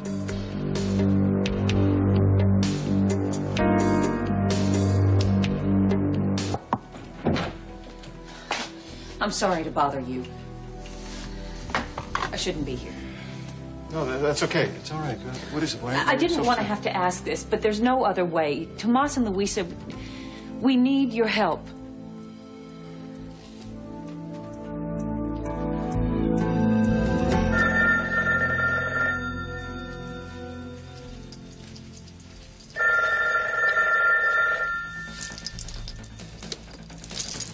Must feel pretty rotten having that rug pulled out from underneath that corrupt keister of yours, huh, McLean? Putting you in a rotten mood? Oh, I'm not through yet. I've got great follow-through. Which is more than I can say for you. All this noise you made about a witness. Where is she? I'm working on it. Oh, are you? Well, you're not going to be laughing too much when I put you and Bonnie away for on extortion. It, man. You're a dreamer. Just like your brother, you're both dreamers. Well, I live in reality. And the reality is that when the public sees the photos of the senator and the young prostitute, not to mention the payoff to the madam, there isn't going to be a senator anymore. Hello. Is Ryan Harrison there? No. Ian? Is that you? This is Vicky. I need to speak to Ryan. Well, he's at the Senate with Grant. Well, I need to get a message to him immediately. What kind of message? Where's Vicky? I don't want her to miss this. Hey, you too, huh? Isn't there a little bit of satisfaction? Knowing that Grant is never going to get his hands on that baby now. Come on, Grant, it's not worth it. The person is ready to testify. You can arrest Ed McClain. Vicky? Did you hear that? Vicky? Nothing to say at this time. I will issue a statement later on. Nothing to say. Do you deny, Senator Lee? Is there anything that would be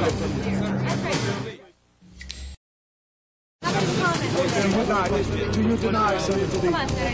Is there anything that would be Flowers? Candy? Diamonds? Romance. We need your help, so ask. What does a woman really want from a man? Your answer, along with your name and your hometown, could be read on Another World. Yeah, so why don't you send it to Advice for Jake, Murray Hill Station, P.O. Box 2002, New York, New York, 10156, huh? Send it. Yep, we need you. Introducing new taste.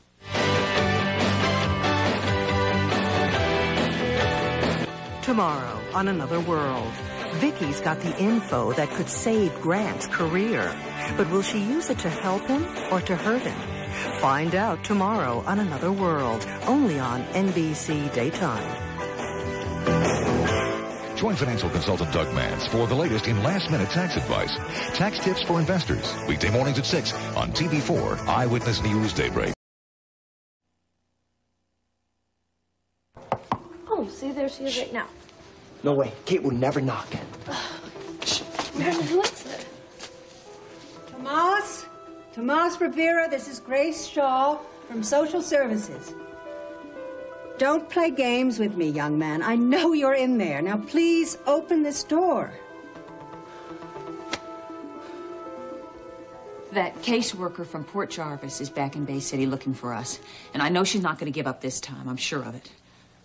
Well, then why don't I give her a call and I'll have a little talk with her. What was her name again? Shaw, Grace Shaw. All right. I'll call her office, and then after I get off work, I'll stop by your apartment and tell you what happened. No. That's not going to be necessary. I'm sure a phone call will be just fine. Okay. I'll get you the... No, wait a minute. What's going on here? You come here asking me for help, I offer you my help, and then all of a sudden you start backing away. I know that. I just wasn't thinking. I wasn't thinking straight. Barreling on over here like that. I told you, that's fine. It's fine. No, I mean, the last thing you need right now is to get into a hassle with a state agency. You've got enough things on your plate as it is. You're still upset about Kelsey leaving, aren't you? Well, you did say it wasn't because of me. That's right, it wasn't. The problems Kelsey and I were having were strictly between us, and our friendship has nothing to do with those problems. Please stop. Kate, Kelsey isn't the only reason you won't take my help. All right. It's not because of Kelsey. It's because of you. Oh, shut up a minute, Ed, and listen to me. Now, you told me to take care of them, and I did. You have to worry about Harrison. And another thing, if you use that photograph of me, I will sing like a canary. Did you get that? I like you. I think I can trust you. You supply the girls, I supply the protection. I move the men in your direction, and you and your girls fulfill every dream they wish. You and I clean up. It's like glass, like paste, foolproof. Do you have a deal? Elena, what?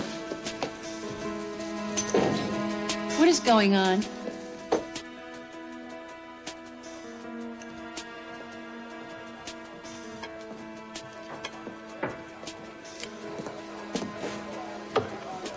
Dining alone. I just lost my appetite.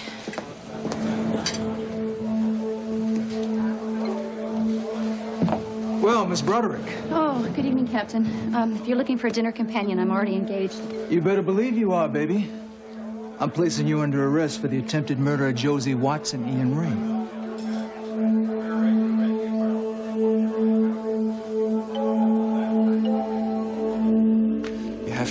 message to Ryan, Vicky. The witness is ready to testify. Who? I mean, what witness? Who are you talking about? The name of the witness is not important. He'll know exactly what I mean. What is important is that you get the message to him now. He has to arrest Ed McClain before the press conference starts. Vicky? Vicky? Did you hear what I said?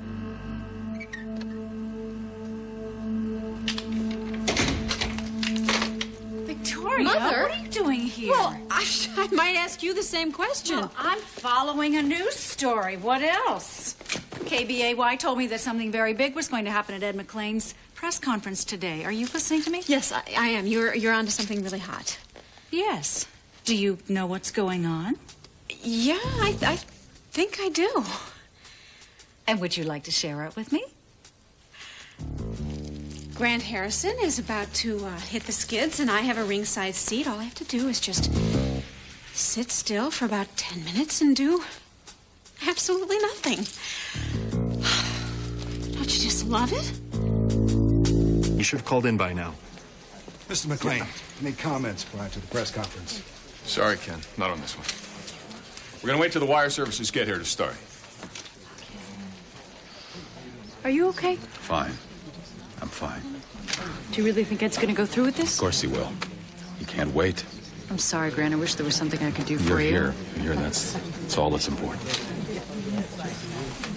Grant, Yes. I've called everyone I can think of. McClain is totally out of control. How did a sleaze like this get so powerful? Welcome to politics, Amanda. No, Spencer, you're wrong. Think of your own son's decency. He's the best politician I know. Ryan, have you heard anything from Bay City? Nothing. Nothing. I haven't even gotten in touch with my contact. This means you have nothing on McClain. Not enough to charge him. I don't know. It's getting pretty late, Grant. It doesn't look like we're going to make it.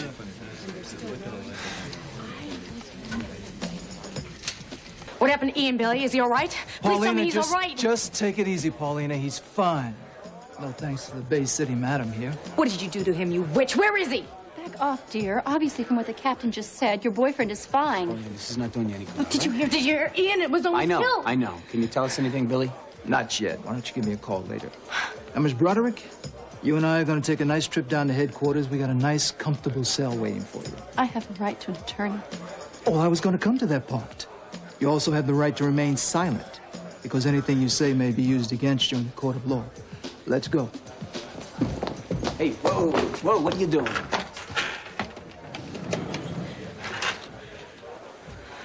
Damn it. He's not there. Hey, Ian? Yeah, I gotta find him. I gotta talk to I him. don't get this. I thought you two were on the outs. Yes, because of me. Because I was stupid and I You're didn't not listen. stupid. Don't say that about yourself. Well, I was all right? this time. Now, excuse me. I gotta go. Paulina, you are a wreck. I'm fine. A socialite's charmed life is about to slip right through her fingers. Kate's getting exactly what she deserves. There's nothing she can do to stop the enemy who can destroy her. It's about time that you learn the truth about this woman. Please don't do this. This isn't happening. You can't miss a day. Days of Our Lives. Listen, I'm sorry, Captain. I can't hear you very well. I said I'm in the squad car. I've got Broderick with me. Did you call Harrison? Yeah, he should get the message any second now. Okay, good. That's just one less thing I've got to worry about. Thanks for your help, Rain. I'd say any time, but I wouldn't mean it. Listen, I gotta go.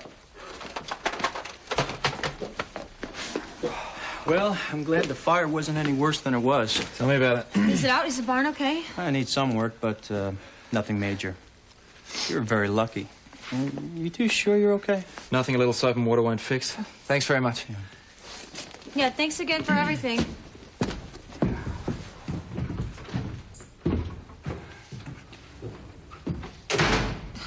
John is gonna freak. John is not gonna freak. He's gonna be happy that you're alive and that you're okay. It's over. Not for me, it isn't. I still have to testify. Ryan said he'll try and keep your name out of it. He doesn't let people down. I do. No, you don't. Yeah, I do. I should have told John the truth about all of this from the beginning. Well, you just start over again, you know? People do it all the time. It's not him I'm worried about, really. Who? Matt? No, my mother. When she finds out that I was... Your mother? I thought she was dead. She's not. We only just found out. That's incredible. Yeah, I know. It's wonderful. It's like the best dream I ever had. But if she comes back, I almost wish I would have died in that fire. Don't say that. It's true, Ian. I mean, you have no idea what it's going to do to her to find out that I was a hooker. If I pushed too hard, I didn't mean to. It's only because I care. I'm concerned about you and your family. Well, that's what you say. But then every time you look at me... What? You know what? You're doing it right now. You know, I know you can't help it. I know it's because of the resemblance to Charlene. No, listen, I've told you, our friendship is not based on that. Look, I'm sympathetic with the pain you must feel. Seeing me every day, it must be difficult. I understand that. No. Listen. You couldn't be more wrong. Seeing you, talking to you, it's not hard. Well, it is for me. It makes me feel like I'm not the person I should be. Well, I certainly didn't mean to make you feel that way. Kate, I think that you're an amazing woman. You've handled some pretty tough situations and come through for everyone, especially Tomas and Louisa. That's right. Kate Baker did those things, not Charlene Hudson.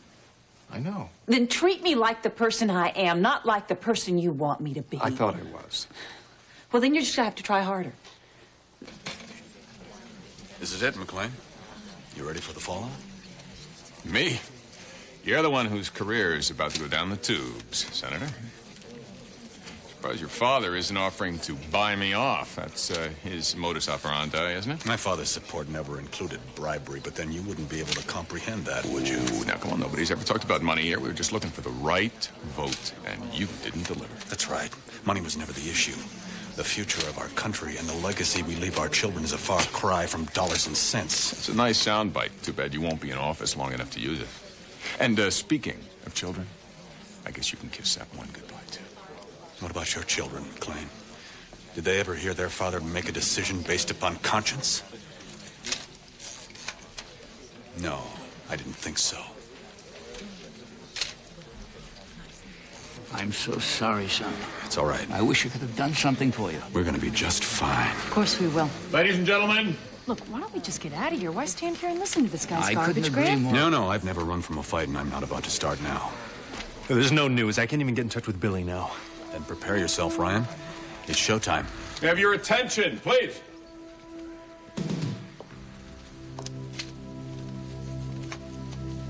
Circumstances which bring me here today involve a figure at the highest level of the United States government. A man in whom we, as a nation, have placed our sacred trust. That pompous jackass is loving this. It pains me to have to tell you of the betrayal of that trust.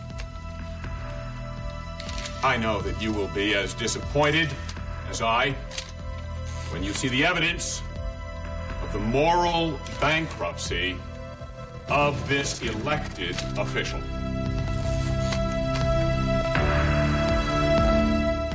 You take me away to another world.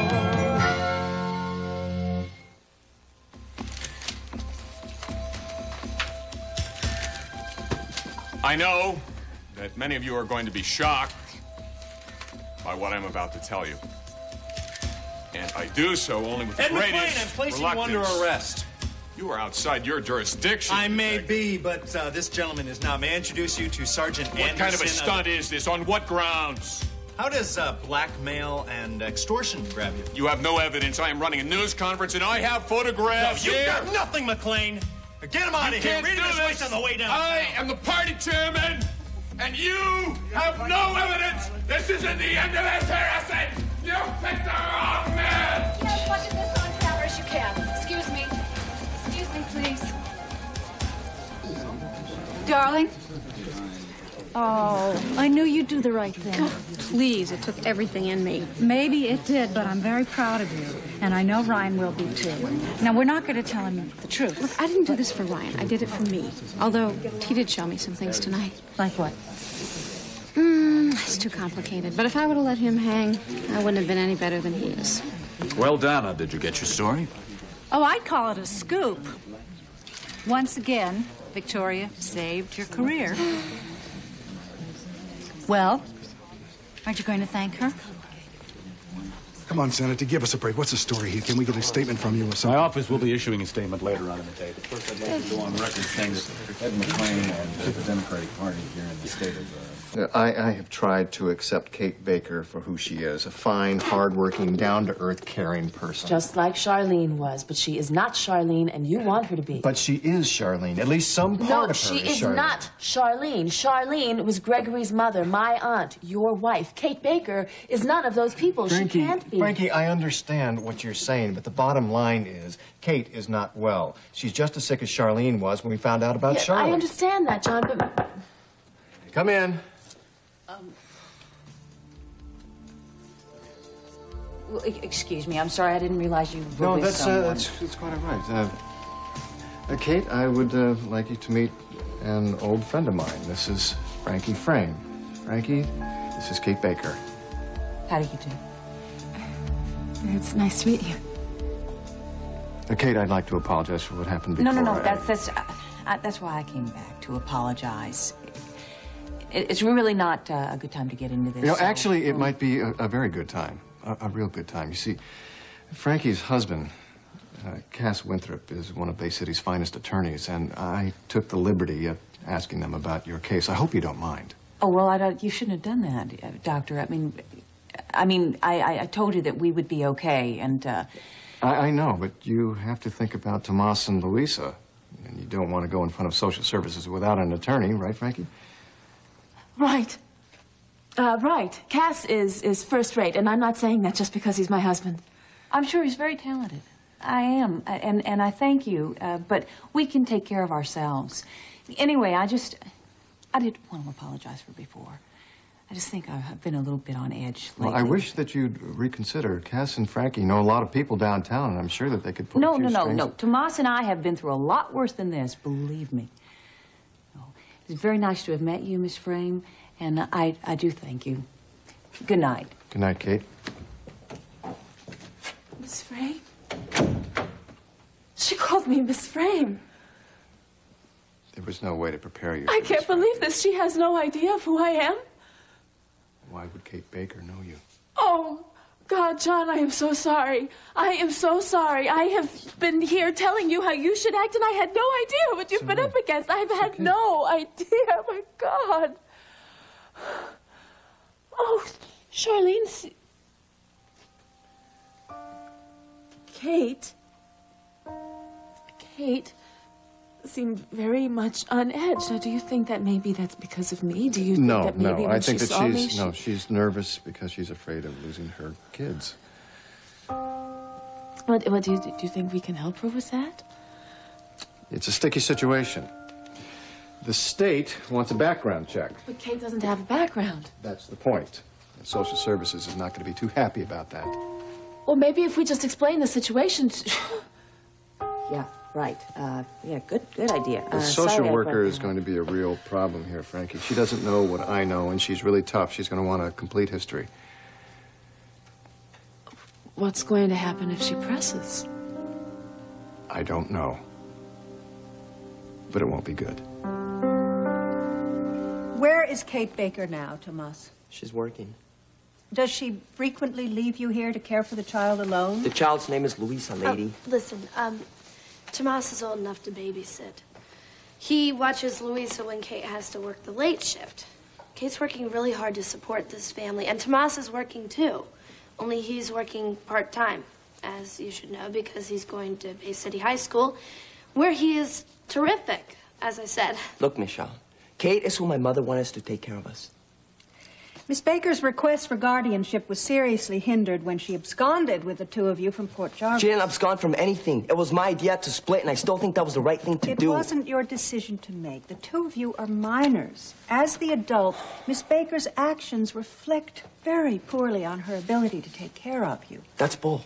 If it wasn't for Kate, she wouldn't... Tomas, stop. Listen, I meant what I said before. Kate is the best mother you could ever want. Miss Baker is not the mother of these children.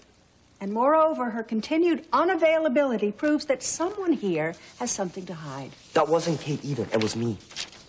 You know, back in Port Jarvis, all you talked about was giving Louisa to her proper family. Well, this is a proper family, Miss Shaw. It's me, Kate, and Louisa. Yeah, Tomas is right. If the law has a problem with it, then the law is wrong. Well, whatever you may think, Joy, or Maggie, whatever it is, the law cares very much about Louisa and Tomas. And we would like nothing better than to see them placed in a home environment with all the benefits, including a father and a mother. We don't need a father. Kate's been enough for both of us, and we're very lucky to have her. Look at it from my point of view. If Kate is so perfect, why didn't she give me information 6 months ago? I'm sorry, but I just cannot entrust the care of you and your sister to a woman who obviously has something to hide.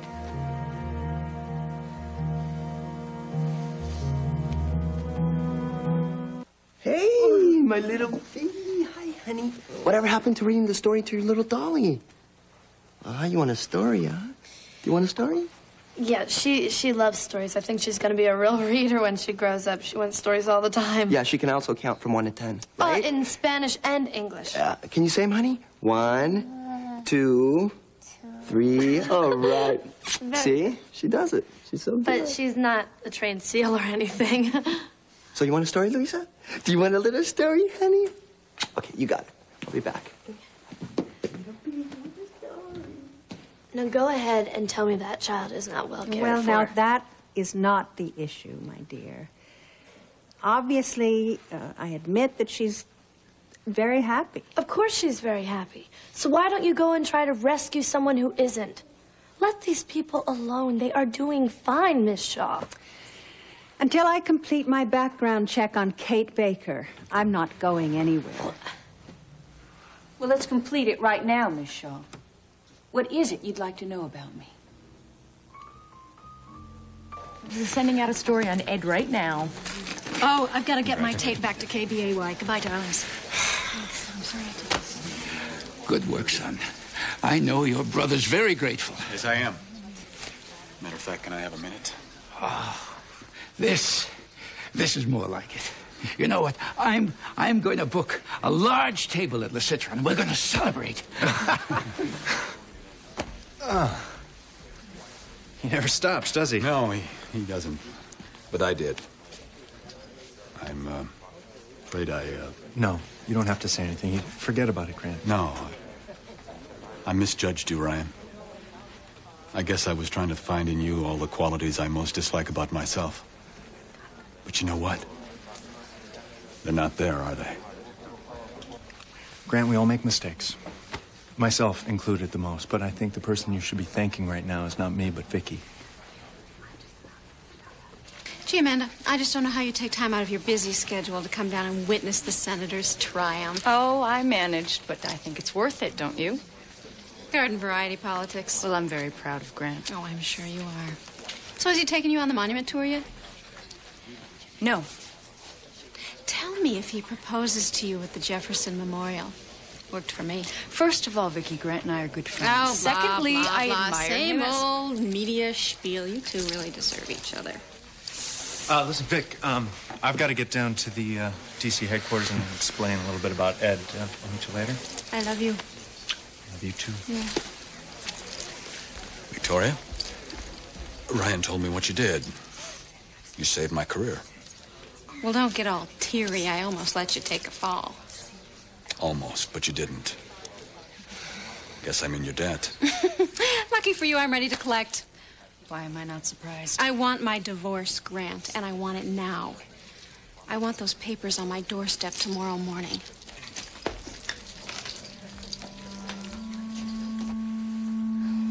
You know, the past couple weeks have been really hard for me, and I don't know what I would have done if you weren't there. You've been a real friend to me. I'm glad I could help. And today in the barn, I was terrified. Terrified? You were great. You saved a lot. It was because of you. I mean, I could literally feel the strength flowing from you to me. It was incredible.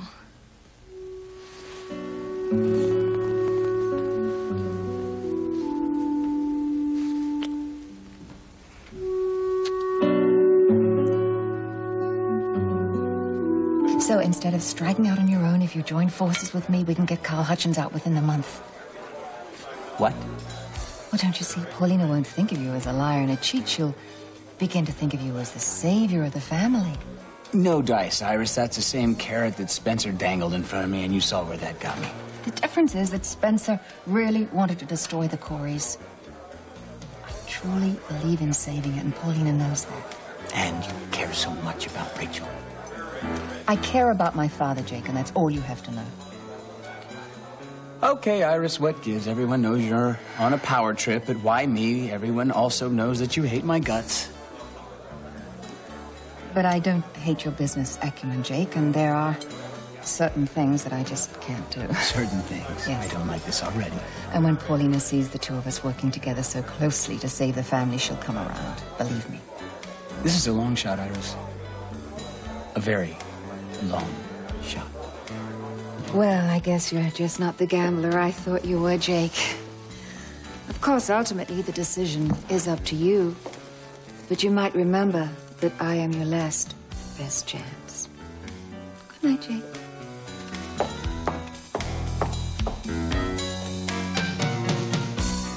I'd love to stay, but I really have to get back to the baby, so... How is she? Charlie is great. She's just great. But, Cass, well, he's another story. He's a bit paranoid. He kicked Morgan out of the house this morning. Are you serious? Why? Head cold.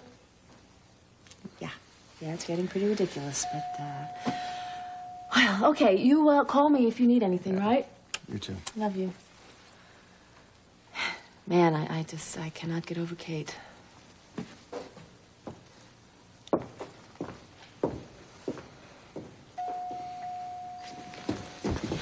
Hey, Dr. H. Hi. Have you seen Judy? No, I haven't. Why? Well, Kate asked us to come by and get her check. Yeah, she said she left it in the kitchen, but we think it might be a story to get us out of the apartment. Why would Kate want you out of the apartment? She's protecting everybody, you know. No, I don't know. The social worker, Miss Shaw's back in town. So I hear. Yeah. She's in the apartment asking a lot of questions. Yeah, and she's giving Kate a really hard time because... Miss Shaw is in the apartment with Kate now? Yeah, why? What's the matter? Is there something, do you know something we don't? No, everything is fine. I just think it would be better for Kate if I were there while she was having this interview. I think you can find Judy in the cafeteria. All right, now, Miss Baker. You say you were a member of the Congregational Church in Port Jarvis? Yes, that's right. Pastor Johnson would vouch for me there. I worked the soup kitchen. Now, I can give you a list of local merchants if you'd like that. I always paid my bills. All these references are all well and good, Miss Baker, but the point is that you we ran. That's the point. And the fact is, you have to understand, Miss Shaw, Tomas was scared. If I hadn't agreed with him, he would have run anyway. Well, I can believe that. He's a strong-willed boy. But nothing that I can't handle. I assure you that. How can I believe anything you say? I ask for references and you give me a few names in Port Jarvis. What happened before you arrived there? Nothing. I told you I'm from North Carolina. Were you in jail there? No, of course not. Are you running from an abusive relationship? Is that it? No. Were you ever married? No. Do you have any children? No. Were you ever married? No. Do you have any children? No. Do you have any children? Were you ever married? Any children? Were you ever married? Married. Were you ever married? Do you have any children? What are you hiding? What are you hiding? Why are you hiding? You have... Stop it! Damn you!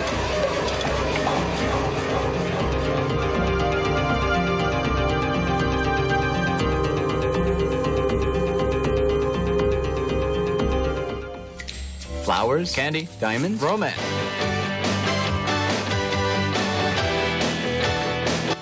All right, Another World fans, what's Iris up to now? Will she try to get control of Corey?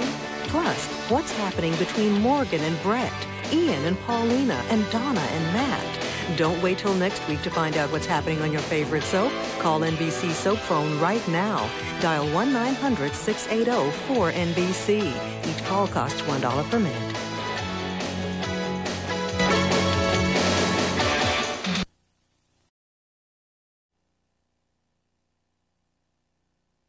And you give me a few names in Port Jarvis. What happened before you arrived there? Nothing. I told you I'm from North Carolina. Were you in jail there? No, of course. Are you running from an abusive relationship? Is that it? No. Were you ever married? No. Do you have any children? No. Were you ever married? No. Do you have any children? No. Do you have any children? Were you ever married? Any children? Were you ever married? Married. Married. Were you ever married? Do you have any children? What are you hiding? What are you hiding? Why are you hiding? You have... No, damn you! You take files and your nosy questions and you get out. Miss Baker, please. Did you hear me? And don't you come around here snooping anymore. We need to see your records. What difference does it make where I come from or what I've done? I love those kids like they were my own. It doesn't make you a stable parent, and it doesn't make you a fit foster parent. Get out! What are you hiding? Nope. Yeah, like that's really gonna work. Tomas, everything is gonna be all right. It's got to be. I promised Louisa there's always a happy ending.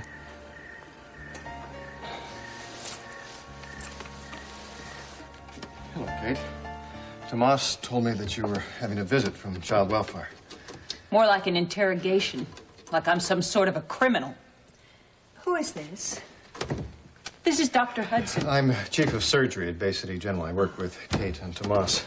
Well, perhaps you can calm Miss Baker down. She seems to be in the midst of an irrational outburst. Is there a problem? Yes, there is, and she started. This woman is out of control. I'm sorry, I didn't catch your name.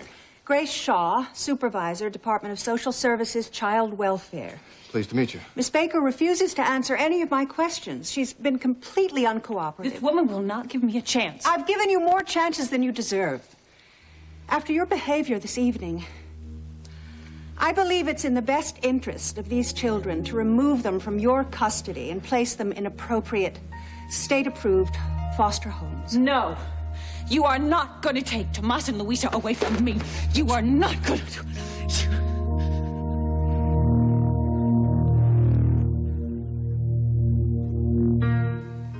Kate, calm down. Calm Separate down. them. You cannot take that beautiful little girl away from the only two people in the world who love her. It's the only short-term No, I solution. promised Tomas. I swore to his mother on her deathbed that I would never let them be separated. You were not empowered to make such a I'll promise. empower Kate, calm you. down. Calm down. Now, listen to me. Why don't you just give us a few minutes alone? I We'll can't talk. lose them. You're not going to lose them. Trust me.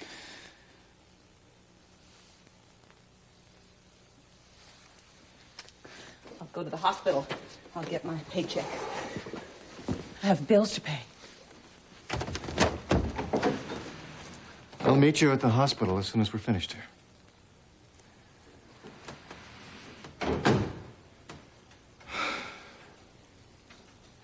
I recently treated Kate for a severe allergy. I'm afraid the medication that I prescribed has left her with some unfortunate side effects. If she got emotional, it wasn't her fault. Well, it's my responsibility to ensure the safety of these children. Well, I completely understand. And I can assure you that Kate Baker is the best possible foster parent those kids could ever hope But she for. has had no parenting experience, at least none she's willing to share with me. Well, I promise you, she is a terrific parent. Well, how could you know that? I've done some checking of Miss Baker's background. There are no employment records, no school transcripts. There are no legal documentation of any kind. Not since 1991, when she lived in Port Jarvis. It's highly irregular. Well, I'm sure there's a reasonable Well, explanation. suppose she's hiding something. Kate? I can't imagine. Listen, I'll vouch for her. I'll take full responsibility. Dr. Hudson, do you have any young children of your own? Yes, I do. I have a son. Would you feel comfortable in trusting Kate Baker with the care of your son, raising him? Absolutely. Kate is a most loving and generous woman. She's the best parent anyone could hope for. Is that your personal or professional opinion? I don't know. I suppose it's a little bit of both. Miss Shaw, she loves those children as if they were her own. She's a great cook and homemaker. And she's always there with support and advice and suggestions. She's everything a mother should be. How can you be so sure? Dr. Hudson, how well do you know Kate Baker?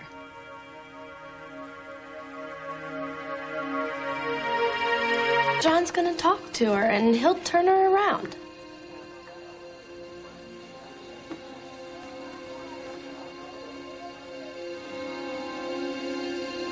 Would you like to have a seat? All right. My relationship with Kate is collegial and professional. Is it customary for a surgeon to befriend a cafeteria worker? Let me explain. Kate was recently a guest in my home. She was having lunch with my wife when she suffered a severe allergic reaction to shellfish. She nearly died. I have a sense of responsibility. So you treated her at the hospital? Yes. And during that time, you weren't able to uncover any medical records?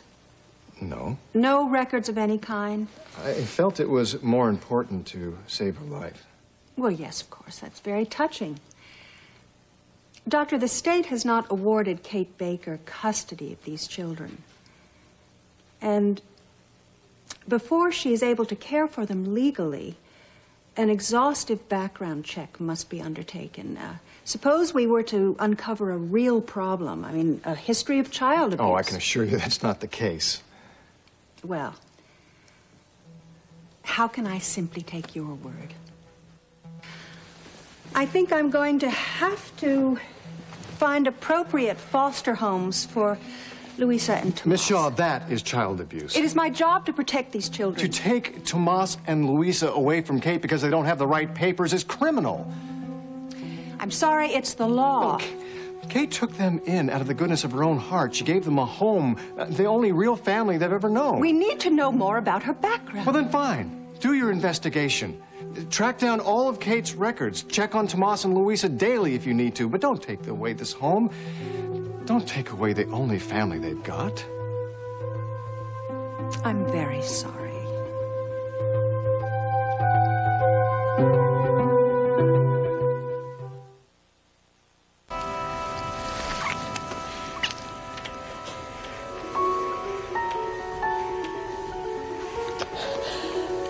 No, I can't. What? What's wrong? Everything.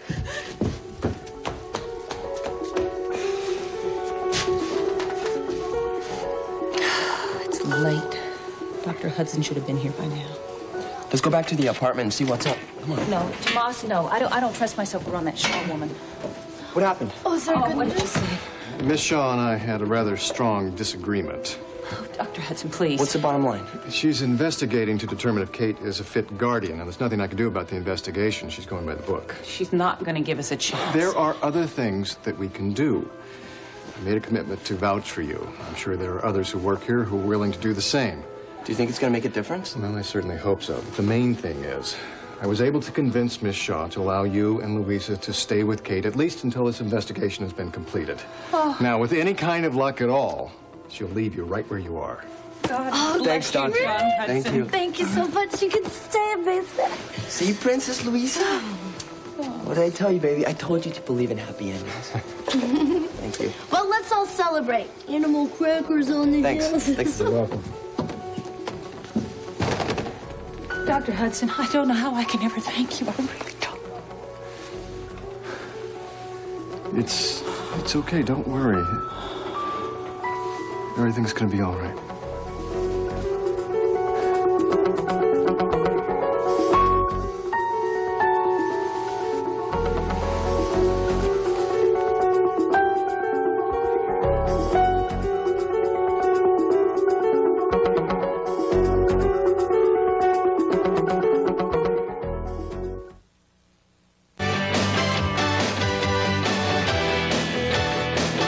Tomorrow on Another World, will John's displaced passion to help Kate in her custody battle trigger the passion they once shared as husband and wife? Find out tomorrow on Another World, only on NBC Daytime. Join financial consultant Doug Mans for the latest in last-minute tax advice. Tax tips for investors. Weekday mornings at 6 on TV4 Eyewitness News Daybreak.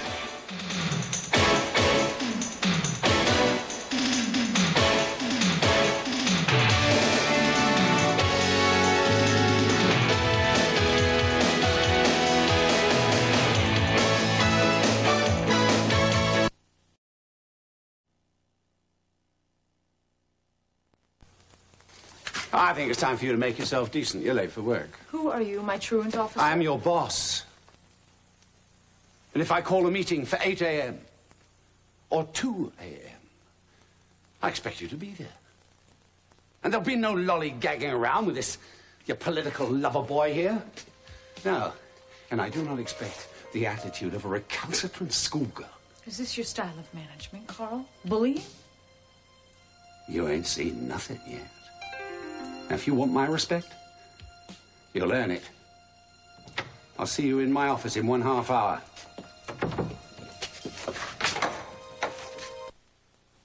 Hey, IW! Hey, hi! Come on in.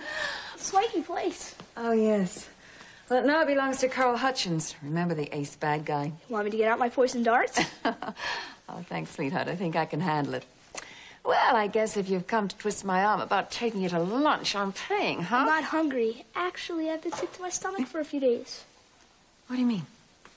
Have you got a fever or something? So I'm going to call the doctor. I'm Just not stay right sick, there. IW. I'm moving to Washington.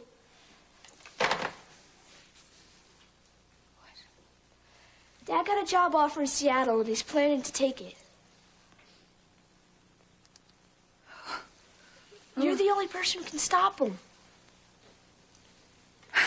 TK, if your father wants to move to Washington, then I'm not in a position to prevent him. But he wouldn't split if he knew you didn't want him to go. That's why you got to talk to him right away. Tommy. You and my dad love each other. I know it. No matter how bad you fight. Well, Tommy, I guess with your father and I, things just didn't, work out. You still love him, don't you? I still love him. Okay, then. Here's the plan. Dad told him, so it's the best time to talk to him. Tommy. No, really, he'll talk to you. Did you put this past your father? Not exactly. I thought so. Dad's too stubborn to talk to you first. But I know he wants you to ask him not to go, because then he'll bag the job, we'll stay in town, and everything will be great. Trust me, IW. Oh, whoa. You always were our little matchmaker, weren't you? So you gonna do it?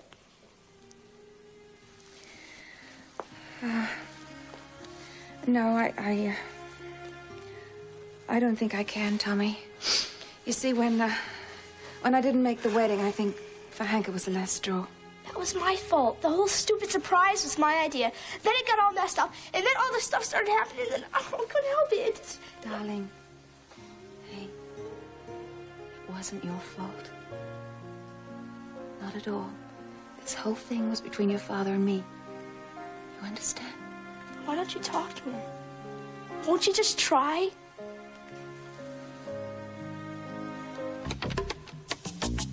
Look, Tommy, I know how much this hurts you.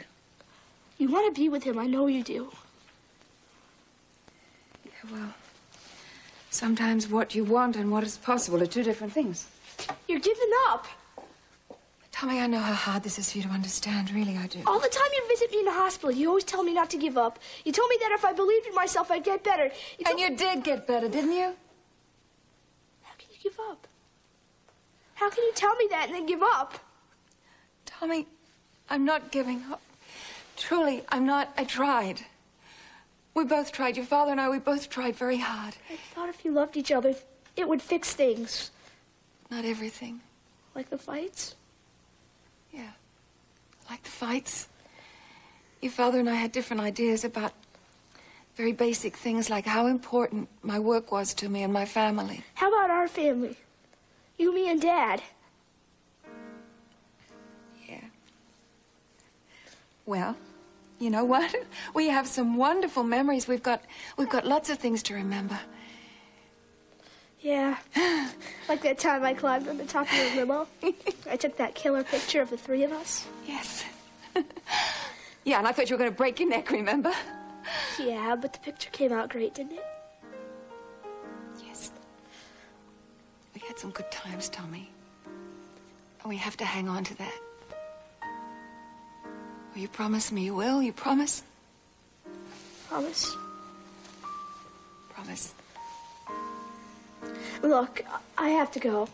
Dad's gonna freak when he found out I took off. Listen, hey, what about one last ride in the limo for old time's sake, huh? You gonna go with me? Nice try. Will you write to me? I will. And I'll send you a picture. When we were a family.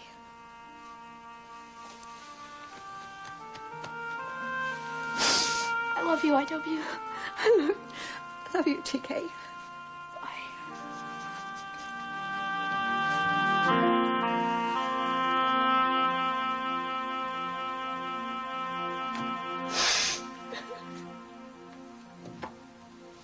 I saw young Tommy in the hallway. He didn't look very happy. Is there a problem? He's moving to Washington with his father. Iris, stop them. Do whatever you have to do, but stop them. You can take it from me, firsthand, that a life fueled on ambition is not half as satisfying as one fueled on love. I don't want your sympathy. It's your bloody fault this company has become my obsession. It's your fault that Hank's gone out of my life. Go after them. Would you leave me alone, please? Please. I just need a moment. I don't want my staff to see me like this. Yes, of course. Yeah. Here's a hanky. I'll busy myself elsewhere.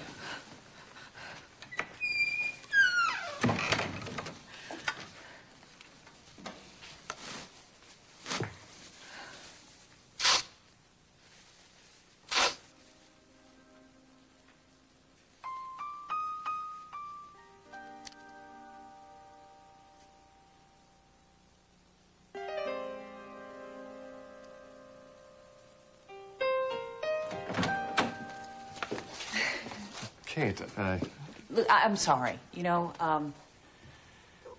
I popped off again before, and I'm sorry. Now, listen, it's all right.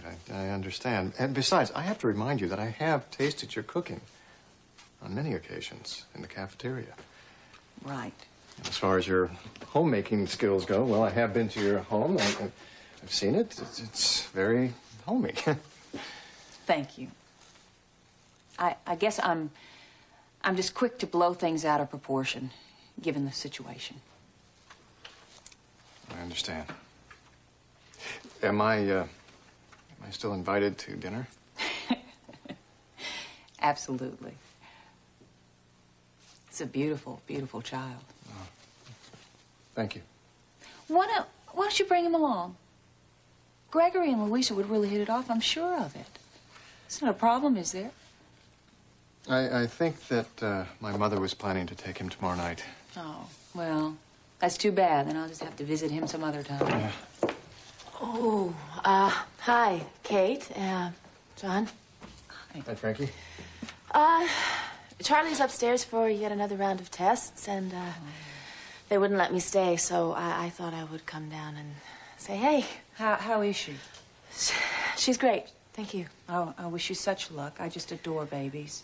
Yeah, John says you're wonderful with children. Well, thanks to John, I still have mine. They're not my children by blood, but they certainly feel as if they are. All I did was talk to the social worker. Yes.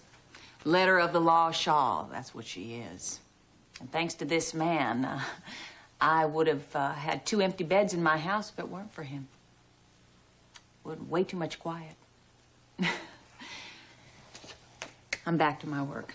I'll see you later. Bye-bye. So, this is where his holiness Would you just is look having what I the meeting? found on Carl's desk? Wow. Wow, don't you Nice. understand, Amanda? Carl is going to propose to Rachel. What? Are you sure? What else could this mean? I mean, obviously he's called us in here to make this announcement and watch us writhe. Iris, we cannot let Carl marry Mom. Of course we can't let Carl marry Mum. It's bad enough that he's got his foot in the door. It's bad enough that he's got her into his bed, but that man is not marrying into this family. If he does, we're hard time getting him out of this company. Precisely. So, come on. You got any ideas? No, the only thing I can think of is that we have to get to Rachel and Warner before Carl does. Iris, Mom isn't going to listen to anything we have to say. Well, we have to do something. We have to try and convince Rachel that marrying Carl would be the worst decision of her life. There's another couple I thought were going to be on the show, but, well, he's decided he wanted kids. And, of course, her children are older than he is. I mean, you obviously must know. I thought we're going to be on the show, but, well, he's decided he wanted kids. And, of course, her children are older than he is. I mean, you obviously must know some couples like that, do you? How dare you? How dare you? Excuse me? First you take my show away from me. Now you're trying to make fun of me. Is that because you're a little green around your gills? Or maybe you're just out of the running with those stupid I'm not feathered following hats. this, Donna. What are you Ridiculous saying? outfits that you wear. Matthew is a wonderful man, and you just can't take it. Bravo. You and Matt? You didn't know?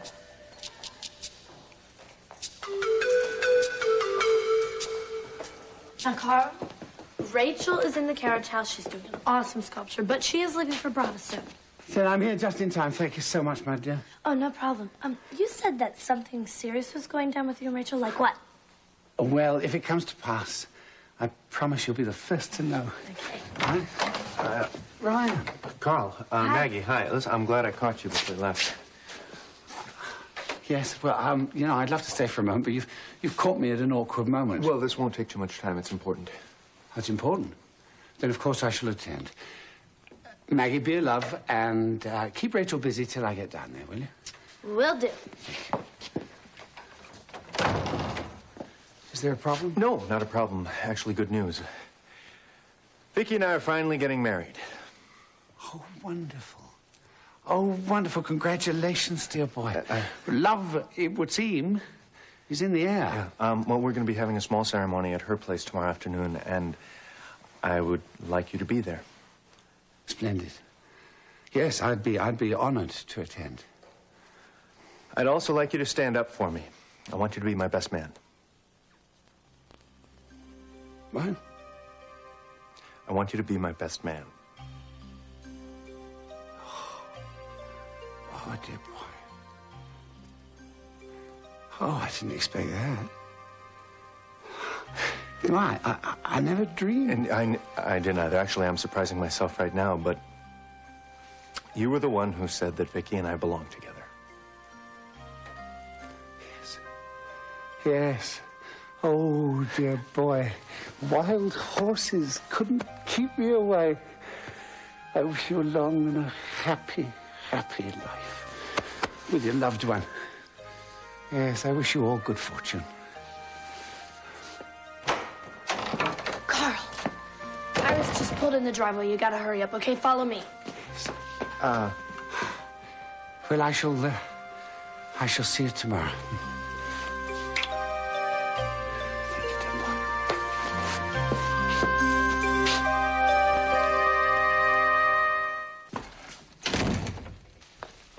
So, we'll meet at Tops then tomorrow. Yes. I'm not going to ask for any last-minute changes. Nor will I. I can count on that? Of course you can. Today wouldn't have been possible if you hadn't done what you did regarding the blackmail attempt. Well, I'm just glad everything turned out the way it did. I hope this marriage is what you want, Victoria. Yeah, it is. It's what we both want. Then I wish you both all the best there is in life. I mean that. Be happy.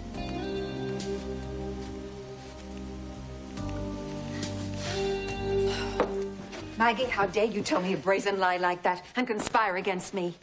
I can't believe you're a member of this family. Conspire, Iris, please. Well, what do you call telling me that Rachel wasn't here when she was? Letting that man get to her first, he will ruin her. Will you get a grip, Iris? Carl loves Rachel. Oh, Maggie. You really have got no idea what this whole thing is about. Don't you know that Carl tried to murder your grandfather? He also tried to murder Rachel. Yeah, and I've got a swell bridge across the bay to sell you. Maggie, all that man has ever wanted is revenge against us. Apparently, I'm the only one who can see it. Well, I swear I'll stop him myself if I have to. You can't what? I can't cancel out Iris's ravings. But did you not say? She can't sway me, but I can't pretend that I didn't hear everything she said, any more than I can pretend that I didn't know you've been about to propose to me for weeks. I wanted it to be so romantic. Darling, every moment we've had together has been romantic. Every time you've recited the poetry to me. The rooftop in New York. When you were down on bended knee before you gave me Mac's letter. All of it has been so romantic. And every time it's been romantic, I've thought, okay, he's going to propose to me now. You have? Mm-hmm. I saw the ring at your place when I was looking for you before I went back to New York. So you never had any doubt as to my intentions? Oh, yes. I thought you had given up altogether. Why would you suppose such a thing? Well, because you were taking so long to get around to it, and then the other night there were all those interruptions. Oh, yes, Amanda, Paulina, and Jake. Thank you very much. Well, you were down on bended knee.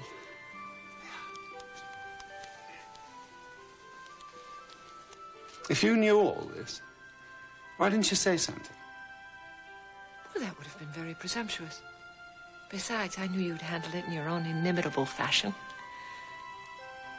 Yes. Yes, well, Iris has rather destroyed that moment, hasn't she? And a considerable amount of planning, a waltz in Gramercy Park, champagne on the Brooklyn Promenade. Oh, come on, you have the ring. And I've imagined this proposal 1,000 times. I already have my answer.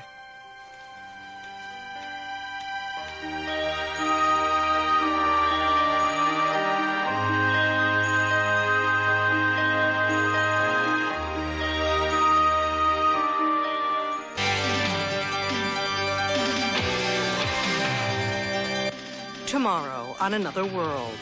Well, Carl's proposal didn't exactly go the way he had planned, but he's still waiting for an answer. Will Rachel say yes? Find out tomorrow on Another World, only on NBC Daytime.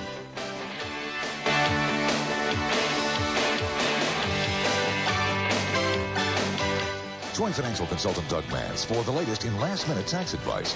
Tax tips for investors. Weekday mornings at 6 on TV4 Eyewitness News Daybreak.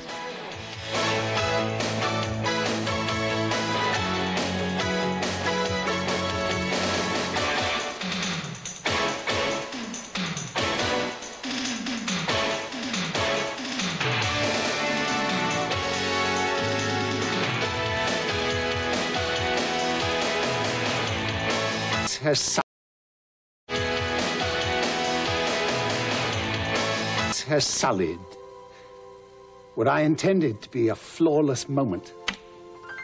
Yes, that was her intention. But I have an answer for you anyway. I didn't actually get to propose, though. Oh, yes, I know, but I knew it was coming, so we don't have to be coy. Some things, Rachel, do stand on ceremony. There are some moments that deserve to be played out fully. Yes, well, my answer would be the same. With or without Iris's grandstanding. Would it? Yes. It's exquisite. May I place this ring on your finger? No. I couldn't possibly accept it. No, please don't say that. Don't say it. Look, the awkwardness of this moment. It's none of this had nothing to do with Iris. If anyone is to blame, it's you.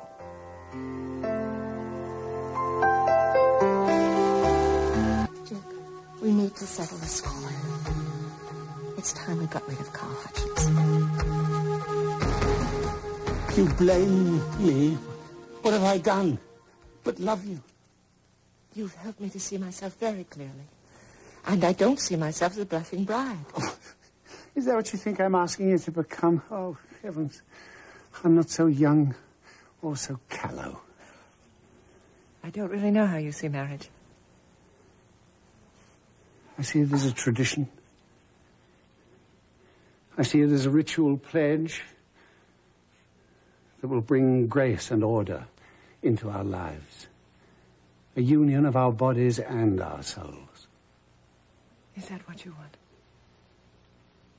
Yes, don't you? I treasure you. And it seems to me to be the next logical step. Well, this is vastly different than running off to Tahiti. Okay, we can both be on a plane tomorrow, but being husband and wife doesn't limit our spontaneity. But it's freedom I want. I've had a taste of it, and I find it very intoxicating. And if you remember, Rachel, you experienced that freedom with me. Now, a ring will not turn you into a connubial slave. But I don't want to answer to anyone. Not to my family, not to my business, not to my lifestyle, not even to you. I know that sounds selfish, Rachel.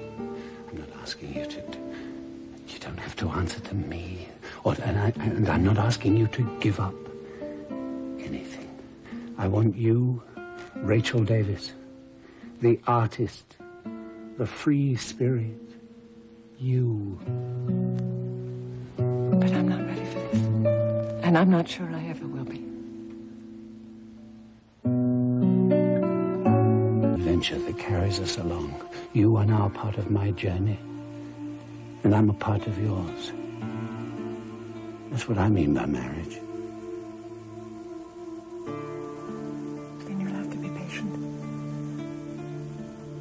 I came to you once before on my own.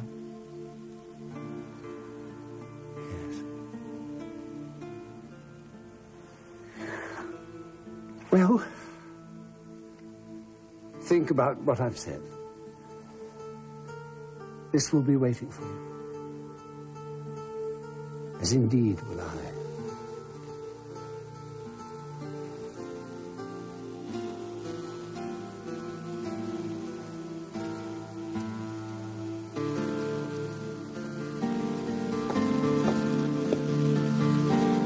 I'm not giving up on us. When am I going to see you again? I don't know. When? Tomorrow.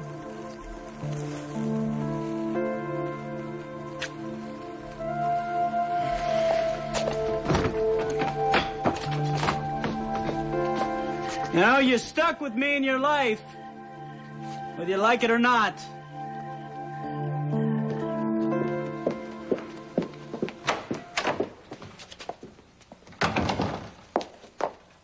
Oh, you're still here. Yes, this is still my home, Iris. I need Carl's signature on these documents. Well, I don't know where he is.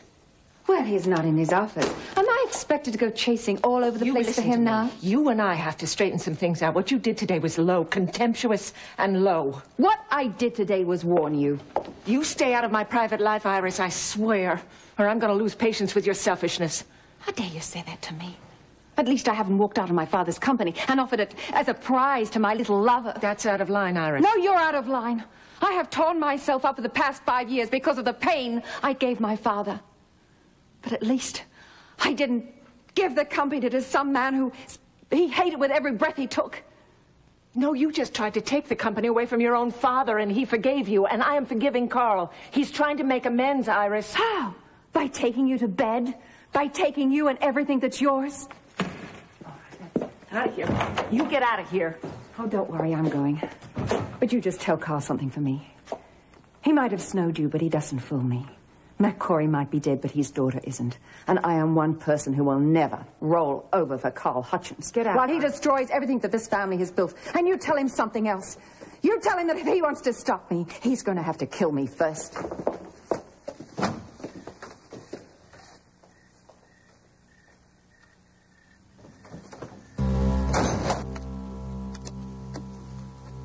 Did you propose to Mrs. Corey? Yes. Yes, I did. But you still have the ring. She declined, Ita. Why? My hand was forced. By someone determined that Rachel and I should never marry. One of the obstacles you mentioned. Formidable. What is your plan, sir?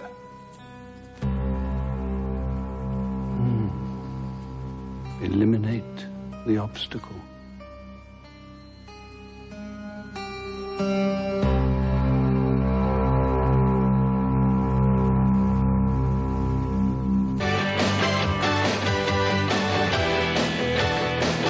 Tomorrow on Another World, can Vicky pull off the ultimate dream? Can she divorce Grant, marry Ryan, and have the baby all in that order? Find out tomorrow on Another World, only on NBC Daytime.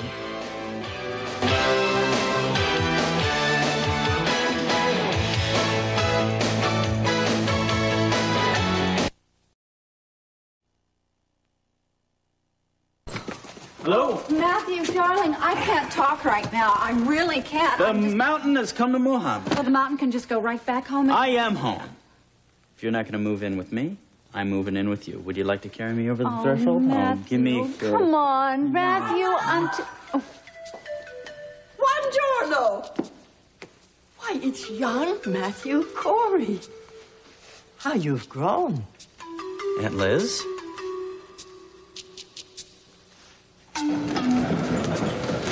All right, I bought new pens. Do you think that's really tacky? Yes. Hi, we're here for the champagne brunch, minus the champagne. You have something to celebrate? My divorce. We're getting married. Well, congratulations. But why don't you sit down and we'll be right with you. Actually, you know something, Franco? I think I'll just skip the food. If you could just, I don't know, send some chamomile tea over. Of course, right away. You okay? Yeah, I'm fine. Just nervous, I guess. Oh, thanks. Stomach just feels a little fluttery. Yeah. Well, that's understandable. I mean, it's an awful lot to do in one day, you know. Wedding and a divorce. I'll tell you, I don't know what I would do if I didn't have Don and Bridget. I mean, there's no way I could plan this whole thing by myself. And Marley is a miracle worker. Wait until you see the dress she got me. It makes even a fat lady look good. That's great. You do not look like a fat lady. Come on, I look like a two-story house. No. You look like a split level. Oh, condominium thanks a lot. complex. Boosting my confidence. You're beautiful, honey. I don't want to be beautiful. I want to be drop-dead gorgeous. It's my wedding day. I mean, that's what every bride dreams of, you know, seeing her groom's jaw just hit the floor when she walks in. Especially when she's madly in love with him. Thank you. Aren't you being a little premature?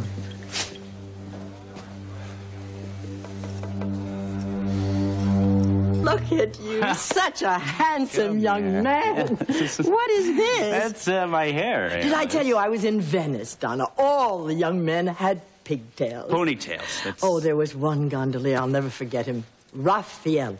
When he looked at me, I felt like I was Vivian Leigh in the Roman spring of Mrs. Stone. Did he ask you out? He asked me in. He wanted to manja. Did you go? Of course she didn't. Respectable women don't fraternize with younger men. They should.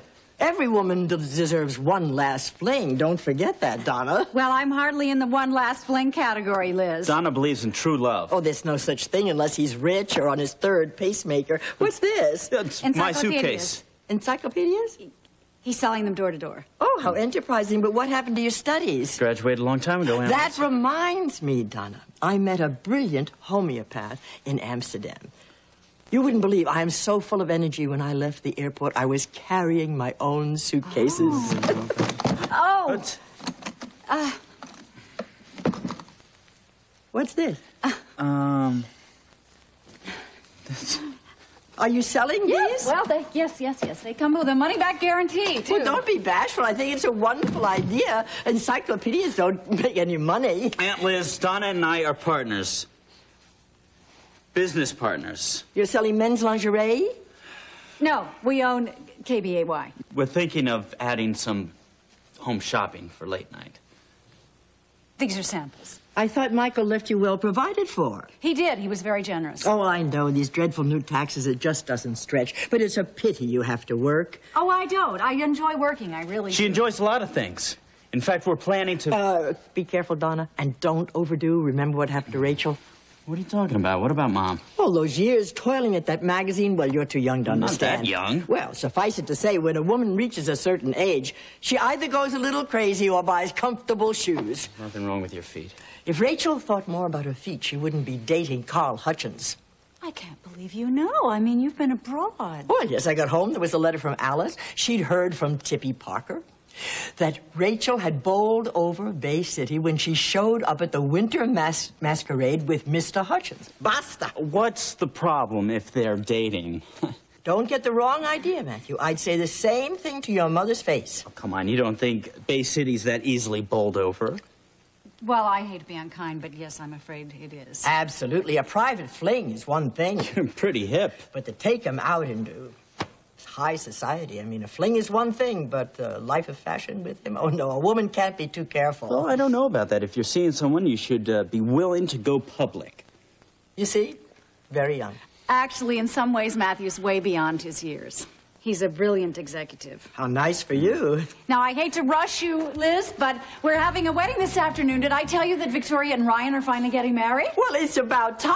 Yes, I am delighted, but I have a zillion Don't things to say do. another word. I understand perfectly. It's wonderful news. Now, what can I do to help? Well, I thought you had an appointment. Oh, Fernando can wait. There's nothing as important as Victoria's wedding. Of course, I should call. Yes. Well, why don't you just go in the dim? I can't believe my timing. I mean, it's all so exciting. Well, you haven't heard the real big news. Big news? What big news? Donna and I are moving... Our corporate headquarters, the station. In case we have enough profits, we're going to be doing that. So you go make your phone call, and we'll talk later. So yes, it phone is call. We'll talk to you later. Do I have to save you from yourself? I was trying to tell her. Well, did you really want to? Really? Okay, I'd admit that Aunt Liz still gets to me, but I was going to tell her. Well, thank heavens you didn't. She's like Gossip Central for half the United States. Good, that's good. Did you really want her to think you were moving in here with a suitcase full of underwear? The underwear was your idea. I can do without it. Matthew, this isn't a game. I'm moving in, Aunt Liz or no Aunt Liz. The rest of my clothes are at the cleaners. They're being delivered later. I don't want them delivered later.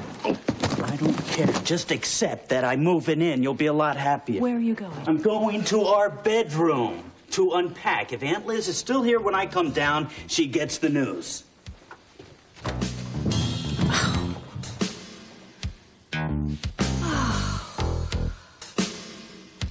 They send them to the wrong address, but they're wrong, wrong, wrong. If you want to do this the right way, you'll just do it yourself. Fernando's love interest has just been deported, and he's hysterical. I'm so sorry. Oh, well, I'm sorry, too. I think you should go right to him, Liz. I wouldn't think of it. I promised I'd help you with Victoria's wedding. Are these flowers? No, it's compost. Now, please, I insist. I know how important Fernando is to you. He's been with my hair from the beginning. Yes, he needs you. Goodbye, Aunt Liz. Well, I'm all done packing. Brought my hair dryer. What's this? Liz, it's nice to see you again. Ciao. And my snooze alarm. Got that. Don't think I forgot anything. You have no respect for me. Oh, that's not true. She's going to find out from my mother anyway. I can just hear it now. From Palm Springs to Hilton Head. Donna Hudson's boy toy. Is that what you think? Talk about no respect. That's what they'll think. I don't care what they think. I do. This is still my house. Hello there, dear. Hi, Bridget. Hello. You must be Reverend Coe. Hi, nice to meet you. Yes, well, the car's downstairs. Are you ready to go? Oh, no, I'm not anywhere near ready. What time is it? These flowers were a disaster, and the caterers are running late. Stephen's suit is still at the cleaners. Miss Harley picked up the suit, my dear. And that's not what you're going to wear, are you? Of course you're not. Come on, I'm going to help you get your clothes on. Yeah, here we go. I haven't even done my nails Look, yet. Now, you just sit and rest for a bit. We won't be too long, eh? Come on, here we go.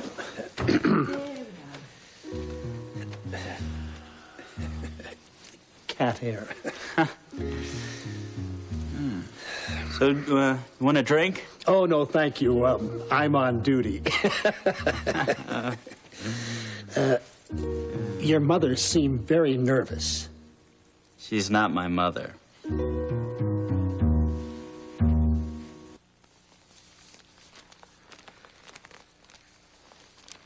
Is my name? No. No, it's not. I just put it together. I recognize Bonnie Broderick. I remembered the time that she came out here and how nervous you were when you introduced her as your agent. And then when the fire department called and asked to inspect the barn. I know you love that part. I'm sorry. You're angry. Josie, I am angry at the world, at what happens to people. Have you been to a doctor? I wasn't hurt. I'm just a few bruises. Josie, you were working as a prostitute. You know how dangerous that is? I was careful. I want you in my office the first thing in the morning. We're going to do an AIDS test and a VDRL. Do you understand? Yeah, I do, and I'll be there, and I appreciate it. But, I mean, it wasn't that many times. You don't have to worry. Why didn't you call me? Why didn't you come to me? Don't you know that I would do anything for you? I'm sorry, John. I didn't mean for this to happen. I thought that I could handle it. Like, I could do the hostessing part and not the other part. But they pressured me, and then I was so ashamed that I couldn't call you. I couldn't tell anybody. Every time I think about it, I get sick. Maybe now you know what happened to your mother when she was Charlie. And you think something's wrong with me, that this could happen? Like, maybe me and Mom have some sort of screwed up gene or something? No, I don't. I think there is something severely defective with people like Bonnie Broderick and Ed McClain, the people who are leeches in this world, who are prey on people who are vulnerable. Listen, sweetheart, you promised me that if you're ever in trouble, if you ever need anything, you'll come to me, please.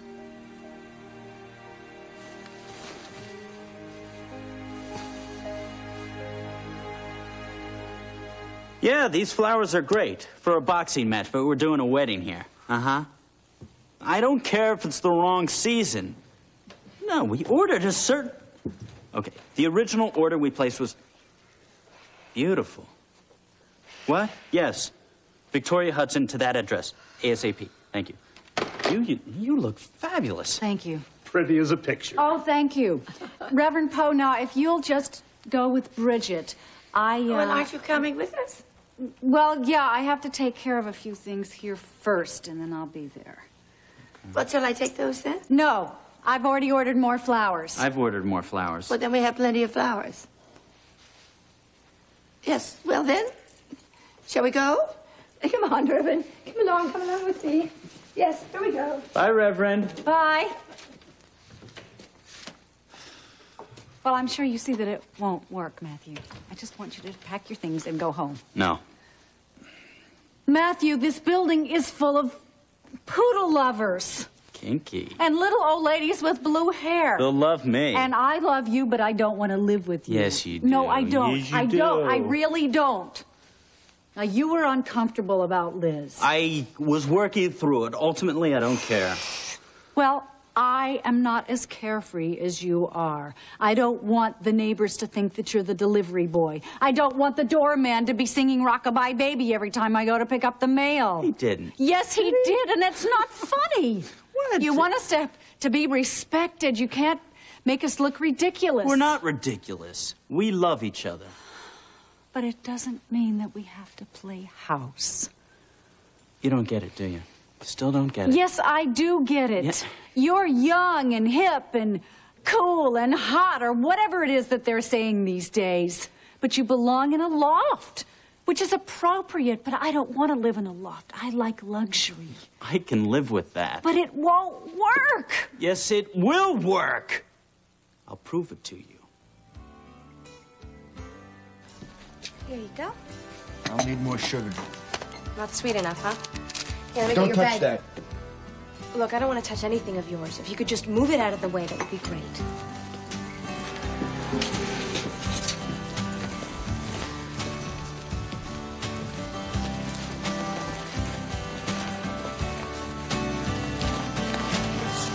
Victoria, this is Miss Lee, Alan's Hi. associate. Mr. Windsor's assistant faxes your changes this morning. Oh, good. Okay, fine. Where do I sign? Don't you think you should read it? No, before it's fine. If Cass's assistant read it, it's fine with me. Your turn.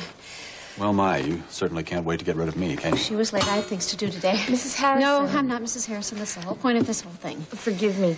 There are several paragraphs that need your initials. Good. No, wait a minute. We're going to do this thing properly. Grant! No, if you're going to divorce me and marry Ryan, we're going to start this thing right. From the top. Witness, this 15th day of April, 1994, the dissolution of marriage between Victoria Hudson Harrison and Grant Harrison, County of Cook. Was it? You know, it still feels like a miracle. But then, there's another part of me it's just so frustrated. You know, I just want to shake her and make her eyes really see me. I know. Josie, we're gonna have to help each other. I hope you're gonna stick around. I'm home. I'm home.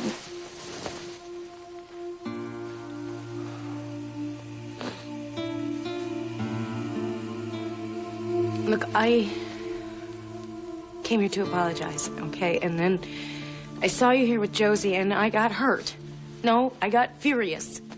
And that's what I can't live with. I can't live with the constant questioning about our relationship. That's what makes me nervous. That's what makes me suspicious and frankly miserable. I need to know that things are right between us. And for things to be right between us, I have to change. Damn it, we're going in circles. Well, we can always step out of the circle. No. You have to accept all that I am, Paulina, and what I am not. I have to accept that you won't tell me you love me. I don't know if I can.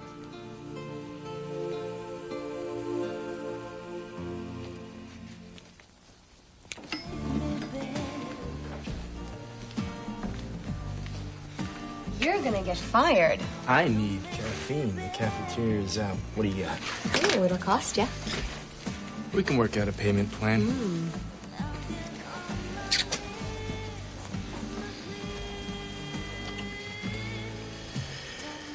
We're shocking your customer. Oh, please. He's beyond rude. He's a little weird. I'm kind of glad that you're here.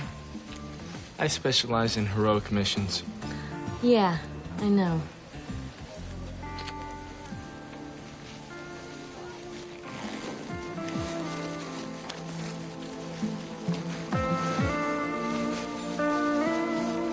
We're not from the same generation. We think differently. Blah, blah, blah. It's the same old argument every couple has. We're not a couple. Yes, we are. You're afraid of commitment.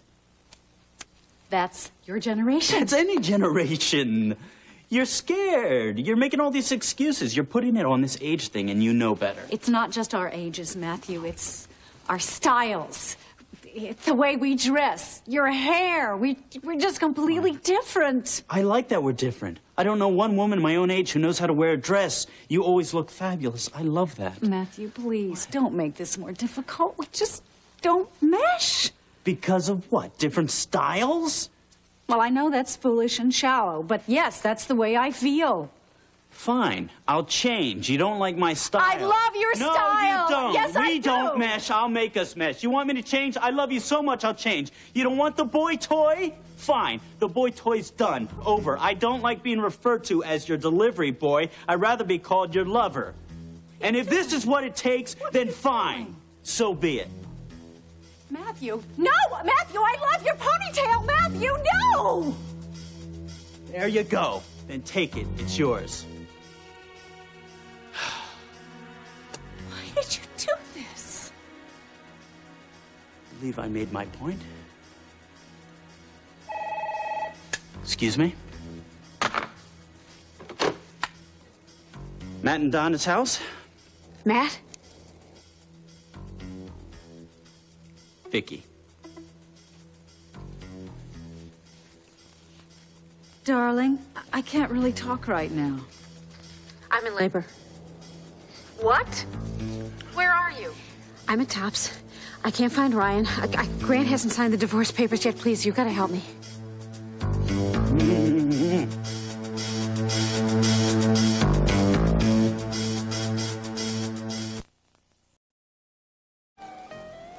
Have Mr. Winthrop call me as soon as possible. The situation at social services has escalated.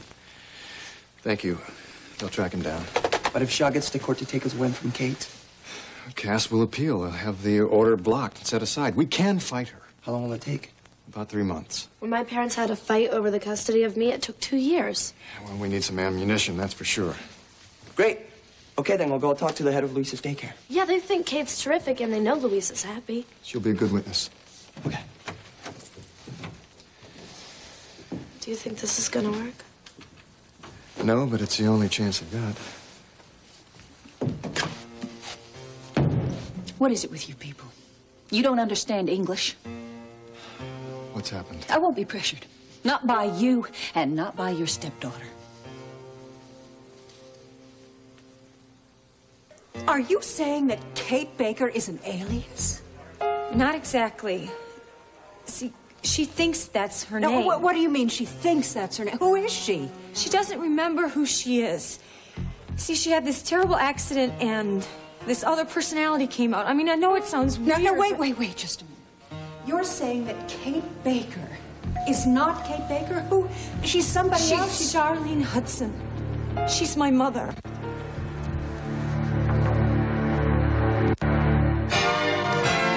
I don't understand, Miss Watts. You're saying that Kate Baker is your mother and she's not aware of it? Charlene Hudson is my mother. She has this illness. It's called multiple personality disorder. You can check her file. It's here at the hospital. You mean this has happened before, this personality switch? Yes. For a while, she was a woman named Charlie. This is all in her file. But then she got better, we thought. And then she went through this really traumatic accident, and everyone thought she was dead, but she wasn't. She survived the accident, and I think that the shock of the accident changed her into Kate Baker, and then she moved and she set up a new life in Port Jarvis. And you're certain this is true? Yes, you can ask my stepfather. Dr. Hudson? He knows who she is. And Dr. Harrison. See, she was so upset when she found out that my mother was still alive that she left John and she moved to Boston. So you've all known about this for some time? Well, not for that long, only about a month or so. You see, it's been really hard to believe. We all thought my mother was dead, and then this woman shows up and it was her. Only it wasn't, see. And what I mean is, this has all been really difficult. Well, I can see that. Miss Watts, if what you're saying is true, you can check her file. Well, it's a bizarre story. But if this woman is really as ill as you say she is certainly not a fit guardian. And I am going to have to remove these children from her home. No, you can't. She's lying.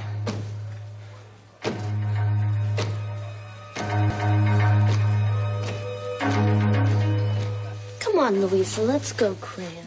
Maggie, Okay? thank you, darling. No problem. I'll pick you up in a bit. Come in, Kate.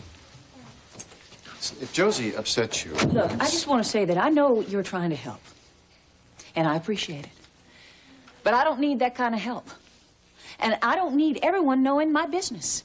First there was your old friend, the shrink, and now your stepdaughter. I mean, every time I turn around, I'm getting ambushed. What did Josie say to you? That I should seek psychotherapy. That I needed to, what you call it? I need to get self-actualized. P.S. I'm crazy. Well, I'm not. And I don't need her opinion of my mental health. That is totally out of line. I couldn't agree with you more. I'll speak with her. Well, I already told her how I felt about it. And I know I might have upset her, but that's just the way I am. I speak my mind. Well, please accept my apology on Josie's behalf.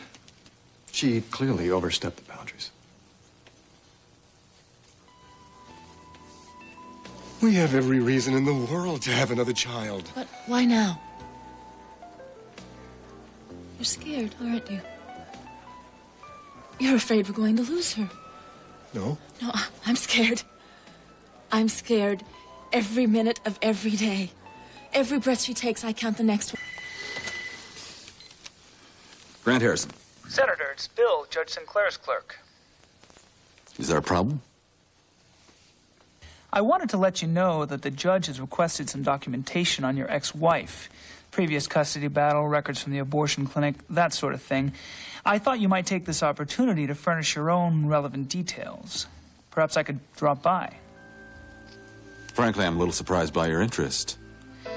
Don't be. I've been an ardent supporter of yours for a long time, and this may be your last opportunity to influence the judge's decision and protect your career, Senator. Honey, I can go home. Hold on just a minute. I don't want you to go home. But if you have business to do, it's not a big deal. I want you to spend the night. We're engaged. We're entitled. Oh. All right. Finish your call. I'll wait upstairs. All right, come on over. But be careful. Make sure you don't let anyone see you. What the hell do you think you're doing? I'm sorry. I didn't know. It's all lies. You're the guy who lives with her. Kate's right? from North Carolina. She was my mother's best friend. How long have you known her? Look, I know it's hard for you to believe. When my mom first got sick, I could hardly believe it either, but you have to understand, people who have this problem, they don't know what's happening to them. Kate thinks she's Kate, only she's not. Tomas, I'm going to check Miss Watts' She's lying. I know about allegations. her. Kate told me her mother died, and I know how you feel about her. And if anybody has a head problem... My mother is not dead. Do you think I don't know how it is? My mother died, and I know how it feels, but you can't go around claiming that somebody looks exactly like her. Look, they're the same person. No! She is our guardian. We need her.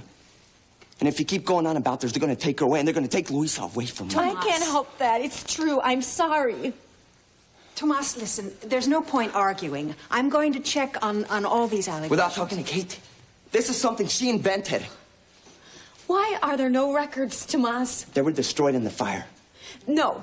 Kate Baker has no records and no past because before that fire, she was my mother. You're making this up because you're No. desperate to get her back, and she's not going to come back. Tomas, listen to me. Look, nobody was ready for this. How could you do such a thing?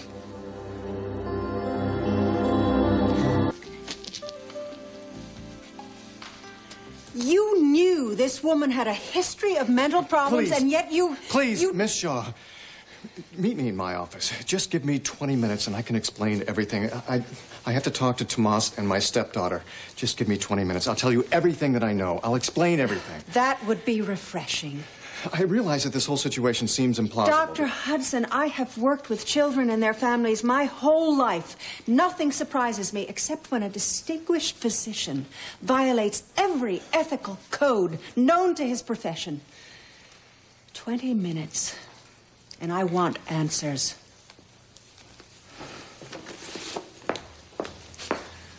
John, I'm really sorry. I cannot deal with you right now. I didn't know that he was there. Josie, I'm too angry to talk to you right now. I want you to sit down right here. Don't do anything. Don't say anything. Just sit there.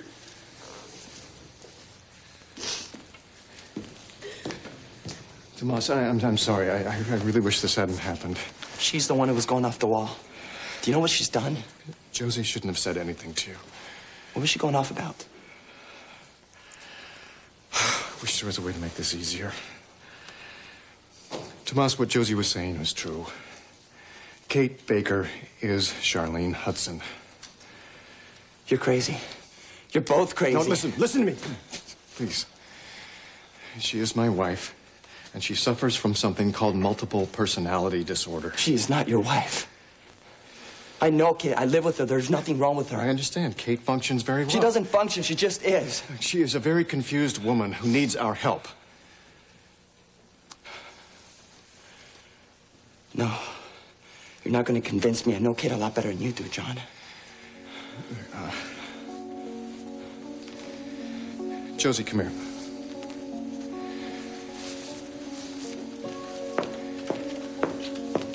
Give me the ring. No, Mom. Give me the ring.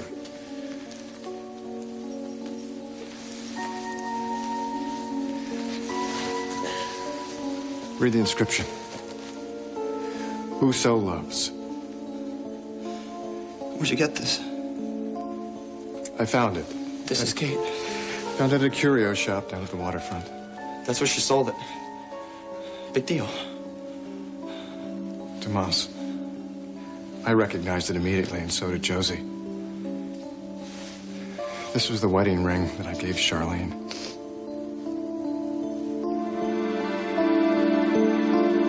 I would have done it for anybody. For a friend, I mean.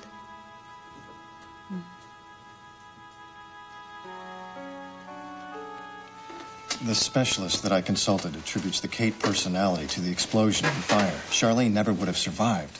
So Kate emerged and saved her life, just like she saved you and your sister. She's very strong. They're not going to let her keep us now that they know, are they? No, I don't think so. But I will talk to Miss Shaw. Look, all I need is a half an hour. Can you do that? Can you keep her occupied and just tell Kate we love her no matter what? No, Tomas, you cannot do this. I don't have a choice. You think I want to, but I'm not going to give Luisa away to strangers. This isn't just about you and your sister, is it? Kate needs you. She can't help us. She's sick. And I know what you're going to say. If we go out, we get caught, it's going to be a lot worse, but that's a risk we have to take. And then what happens to Kate?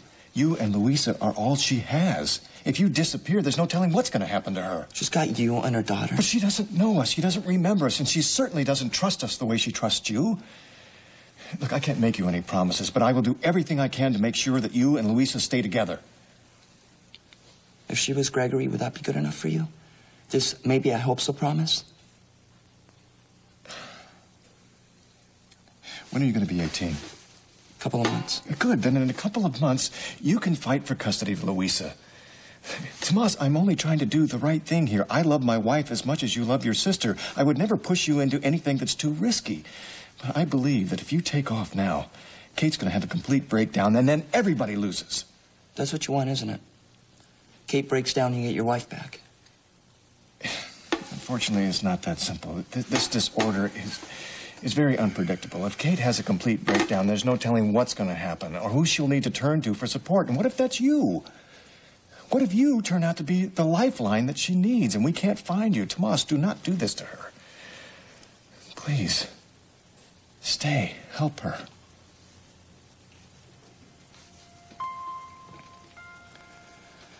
If it wasn't for Kate, I don't know what would have happened to us. We love her so much. I'll stay.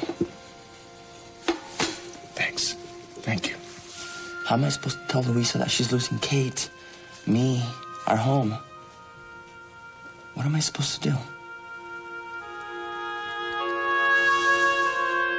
Who is this mystery woman, and what is she hiding? This May, find out her link to a madman's plot. As the tables are turned, you'll be surprised who emerges from the shadows of the past. A Days of Our Lives miniseries event coming in May to NBC Daytime. Remember, there's always hope. Everything's gonna be all right. I promise. Thanks.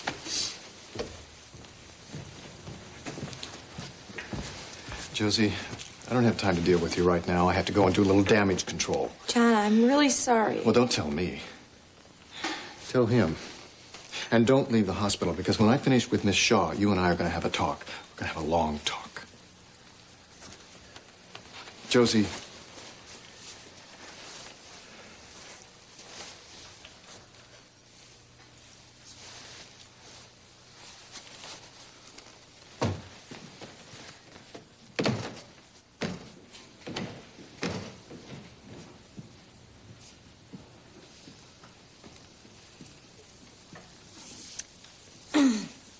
I want you to know that I didn't mean for you and your sister to get caught in the crossfire.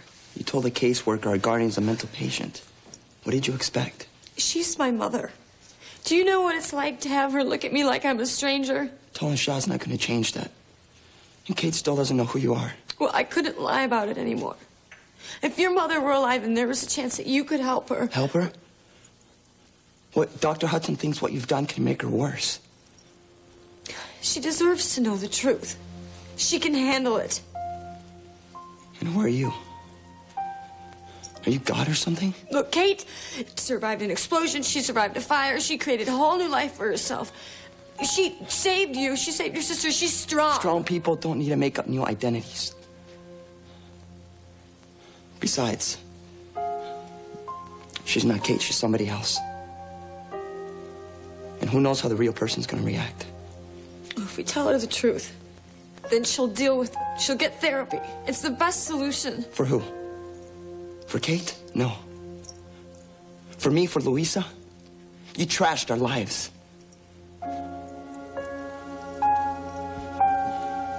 Why is this place such a mess? Is he working on another murder case? Here. Oh, didn't he tell you? I'm surprised. He kept me up till 2 a.m. the other night telling me all about it. His novel, that is. He's writing a novel? Oh, yes. Yes, he is. It's going to be a bestseller. He's going to make John Grisham look like an amateur. Well, I thought he was expanding his practice. He is. He's busy courting Dana away, luring her away from the district attorney's office. And then, of course, Brett will have to be next because he's going to need more space. And then there's always the attorney general. I'm almost afraid to ask. He's absolutely convinced he's going to be appointed.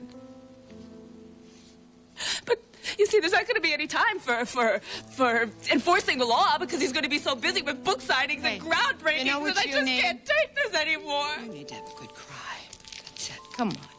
Come on, you can do better than that. That's a girl whale. It's only a little salt water. We can certainly afford that. Men are really just impossible, aren't they? In fact, maybe that should be the title of my next book. Men Are Impossible. Talk about a bestseller. Oh. You see, but it's not just that, you know. I know. I don't think I can take another confrontation tonight. I have no idea of when he'll be home. I have no idea of what he's doing. You know what we'll do? We'll talk to him about it tomorrow together. All right? In the meantime, you go on up and go to bed. But you see, he never sleeps. He goes to bed, but he fidgets. He... Frankie, Charlie's going to be up in about 3 hours, and she's going to want her mommy. Now, you go to bed. I know my way out. Yeah, okay. Thank you. Huh. Thank you.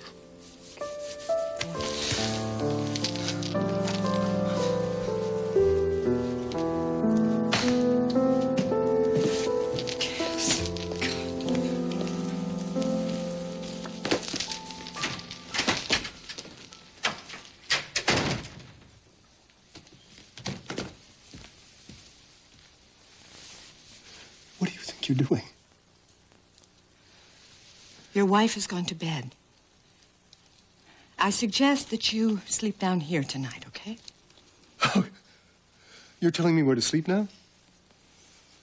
Frankie is absolutely exhausted. And she can't take you jumping in and out of the bed all night, Cass. I warned you to stay out of my marriage. You're not going to have a marriage if you keep this up. I mean, look around. Look at this mess you made. How could you do this, Cass? How could you leave it like this for Frankie to pick up when she's under all that stress trying to raise a newborn baby, huh? I'm ashamed of you, Cass. I was going to pick it up, Felicia. Come on. You're running her ragged. Ragged. She can't take it anymore, honey. She needs your love, your support. She doesn't need you on this grandiose trip you seem to be on. Here, get over it, Cass. I mean it. Get over it.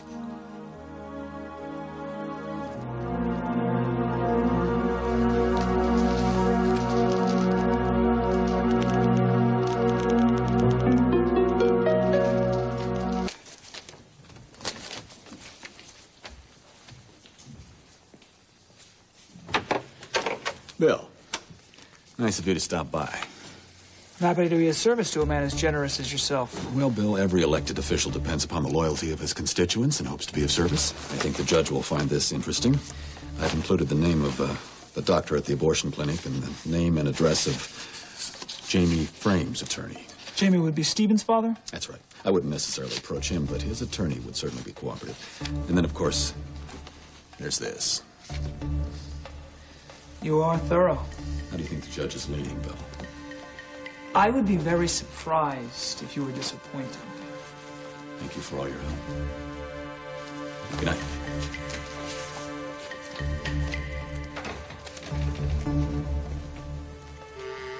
Well, well, well. Grant's got the clerk. And I've got you, Grant. Oh, look who's here. Look, we've got some pretty drawings. What's the matter? Nothing. I just missed her, that's all. Did Dr. Hudson talk to Miss Shaw? Yeah, he's talking to her right now. Well, Louisa made these beautiful pictures. Don't you have a test tomorrow, Maggie? A trig test? Yeah, I guess I should go home and study for them. Maggie, thanks, darling. Thanks for all your help. It's okay. That was rude. Hey, that's the way it goes sometimes. What's gotten into you? Maggie's done nothing. I can't worry about this right now, right, Kate? Tomas, I thought you had to work tonight. What's going on? Nothing. I'm sorry, just leave me alone, all right? Sweetie, wait a second. I want to tell you something. I know this is frightening, but I just have a feeling this is going to work out. You're not thinking of running. I can't run. Will you please tell me what's going on? What's happened? Dr. Hudson, Kate Baker is not a fit guardian. Those children were housed, fed, clothed, and loved. I checked on Louisa in her playgroup. Checking on those children does not mitigate what you've done, Doctor. If anything, it proves my point. You cannot take them away from her. If you do not believe me, then talk to Dr. Bradford. A trauma like that could have severe repercussions. And suppose Kate Baker is to turn into somebody else while she's driving Louisa to her playgroup or giving her a bath. What about those repercussions? You should have reported this, Doctor. All she needs is time. I will make sure she gets into therapy. Look, I feel for this woman, too. But I have no choice but to place these children elsewhere. Miss Shaw, please, at least wait until tomorrow. Kate is on duty tonight. All right. But as soon as I line up homes... You will keep them together. Well, someone who wants a small child really isn't interested in a teenager. Do you have any idea what this is going to do to them? Come on, Miss Shaw, show some compassion. Dr. Hudson, any foster arrangement is preferable to leaving these children in the care of a woman as unstable as your wife. Well, then give them to me. I'll take care of them.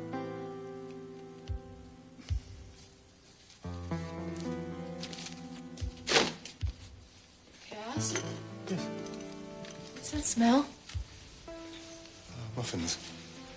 Did I wake you up? I'm so sorry. Muffins? Yeah. You're baking muffins? And I cleaned up and washed all of the whites. What's happened? Well, your husband has come to his senses. I've been so wrapped up in all of my projects. You're what's important to me. You and Charlie, and all of the joy that we face each day. And from now on, I'm going to be neater and quieter and much more grateful for all of the blessings that I have, that we have. I love you, Frankie. Please, forgive me.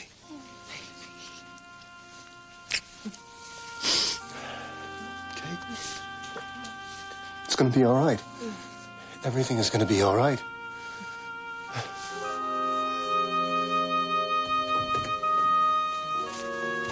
Hi. I heard a car pull away. Are you okay? Mm-hmm. That was Judge Sinclair's clerk. Apparently the judge is looking into Victoria's background, and it sounds like the judge is going to rule in my favor. That's wonderful. Victoria will not be able to cut my son out of my life. She would have lost an appeal anyway, but still, I mean, you get to spend time with him right away. It's all falling into place, everything I've always wanted. A family, a marriage to you, a real family. It's going to be so much fun announcing our engagement at that party tomorrow. Ah, the Corey 30th anniversary party is upon us. Get your love beads, babe. I don't need love beads. I got you, babe. Hey! Hi, you're happy, The thing about Grant is that he is totally predictable. Oh, that's fantastic. So what, are you guys able to come to some sort of Oh, compromise? better. I'm going to get absolutely everything I want. Oh, yeah? And how is that? Have I told you that I love you? Vicky. I love you. Vicky.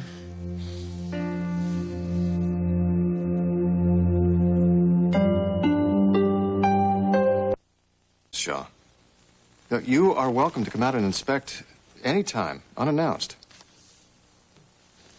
What's he talking to that show woman for? We know where she stands. We don't like the feel of this. Right. No, I understand it's only temporary. Right. Thank you very much. Miss Shaw just gave us permission for you and Louisa to stay with me. What? Thank you, Dr. Hudson. But you have to move this afternoon. Hold it right there. Wait a second. Miss Shaw has given you permission to have my kids live with you?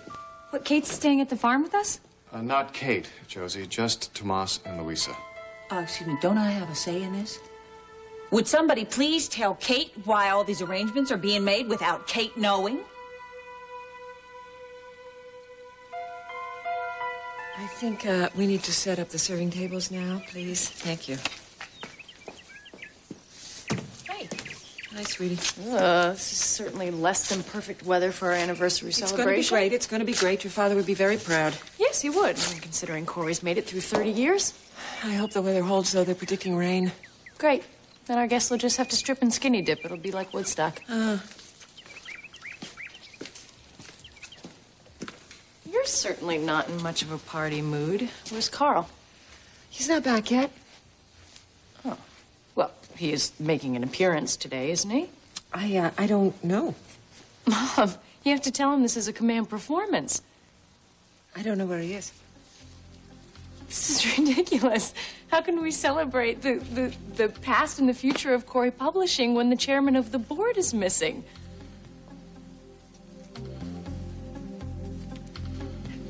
Hold on to your skivvies, Irish. You're not gonna believe what I found out about Carl Hutchins. You're his half-brother. You won't be quite so snippy when you find out that he's been fooling us left and right. Jake, we know that what we need is proof. I'm close. Because I want Carl tossed out of here in abject and utter disgrace. Well, we may be able to do that this afternoon. To be near an I'm innocent worried child. about your emotional Well, state. thank you, Grant, but I I'm know you're fine. saying goodbye to Stephen today, and you're undoubtedly upset, and you're letting it spill over into other things. It's okay. You see, you're trying to gaslight me. But it's not going to work. You are out of control, Victoria, and the judge is going to see that. Kirkland deserves a better father than you. Why don't we just forget that you came here, all right? I will. You know, there's just no reasoning with a man like you because you only care about one thing. Yourself.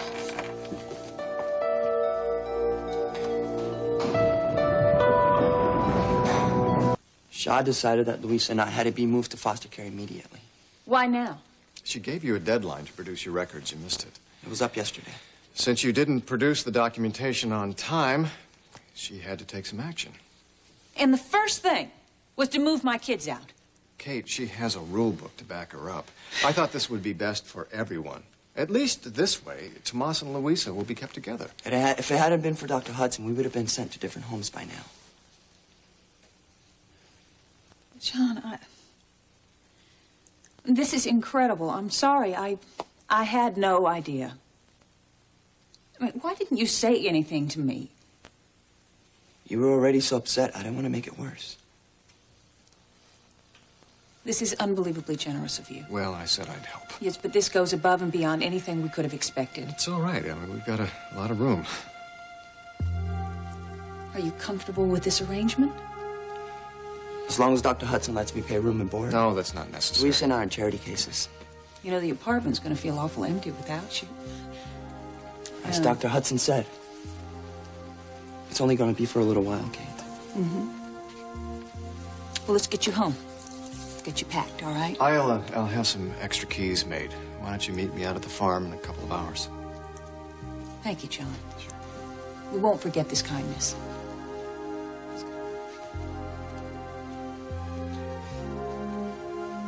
You're awfully quiet. What can I say? You made a decision. You didn't ask me. You didn't even bother to consider me. The situation came up rather quickly, Josie. I'll bet it did. Then you said to ride in like a white knight and rescue those kids. You got a problem with my kids, Josie? No, Kate. Because if you do, please have the courage to say it to my face. I don't want them where they're not wanted. I'm sorry.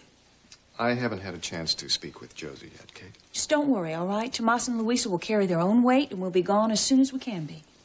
All right? How can you possibly think this is going to work? Okay. You know, actually, I'm sort of glad the flight was delayed. It gives us a little more time to spend together. So I thought the stewardess that's going to be taking care of you on the flight seemed pretty nice, didn't you, sweetie? And I think it's time to give Mommy the, this. It's a picture of me. Of course it's a picture of you. Did you make this? I love it. Stephen didn't want you to forget what he looked like. You know something, young man? I could not forget what you look like. From the top of your head down to the bottom of your toes. Oh, you are Mommy's best boy. Aren't you, sweetheart? I love you. Oh, Mommy's getting a little mushy now. Maybe it's Oh, time I'm to give her the you-know-what. Go ahead.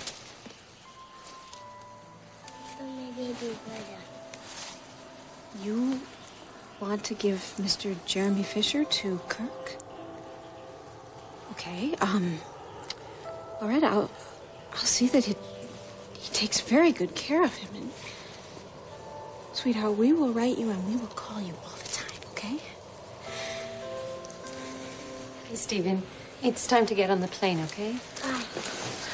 Okay, everybody, group hug. Big hug, everybody hug. Oh, and an extra hug from Bridget, and an extra one from your brother Kirkland, and an extra one from Shortstop, okay? Well. All right, you have a great summer with your father, okay? Would you like to visit the pilot in the cockpit? Oh, no. He's so little, but then he's so big at the same time. Oh, God, I feel like part of my life is flying away. You want to wait until the plane takes off? Do you mind? No, not at all. I'm gonna miss him so much. Me too.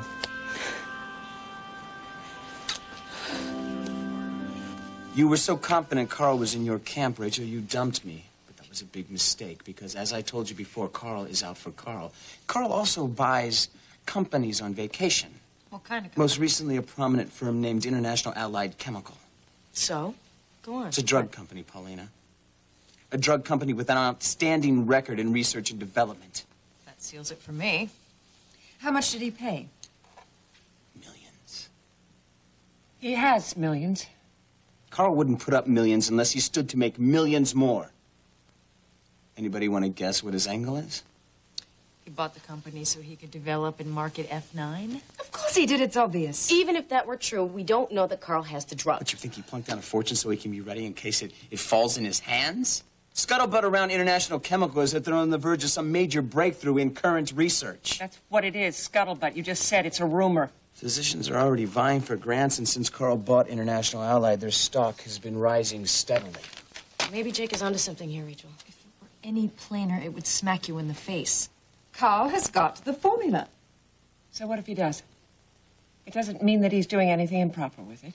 Oh, for goodness sake, Rachel. Then why is he behaving in this secretive manner? I don't know, Iris. I don't know what he's up to. Come on, wake up and smell the coffee, okay? He's duped you. Maybe this is what he was after. Well, we knew it had to be something big. So here we are again, around this same table, ready to vilify a man. Just the way we did a few months ago, right? A man who proved to be innocent. So is that what we're going to do now? We're going to do to Carl exactly what we did to Mac? Frankly, I don't understand why you don't. Well, I feel sorry for them, but I don't need to get involved in their problems. Well, you don't have a choice. I have invited them to stay. So get used to it.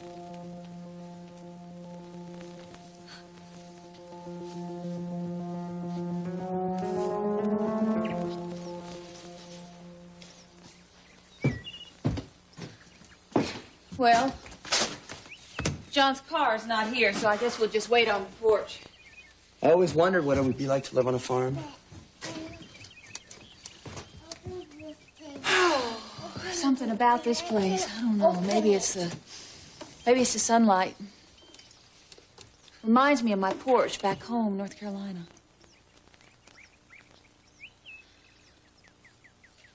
Goodness, you're looking right through me. I was just wondering how we ended up in Bay City. Fate, I think. I believe in that. When social services caught up with us in Port Jarvis, we could have gone anywhere. Well, All we did was just cross the lake. I felt drawn here. This is funny how it is. Anyway, even with the whole mess, I'm glad we came.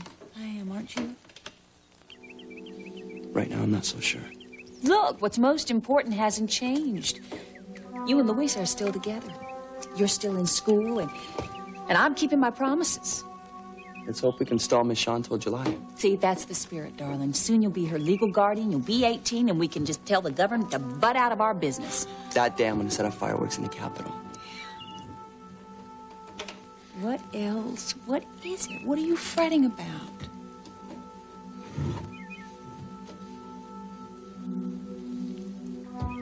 I'm gonna miss you, Kate.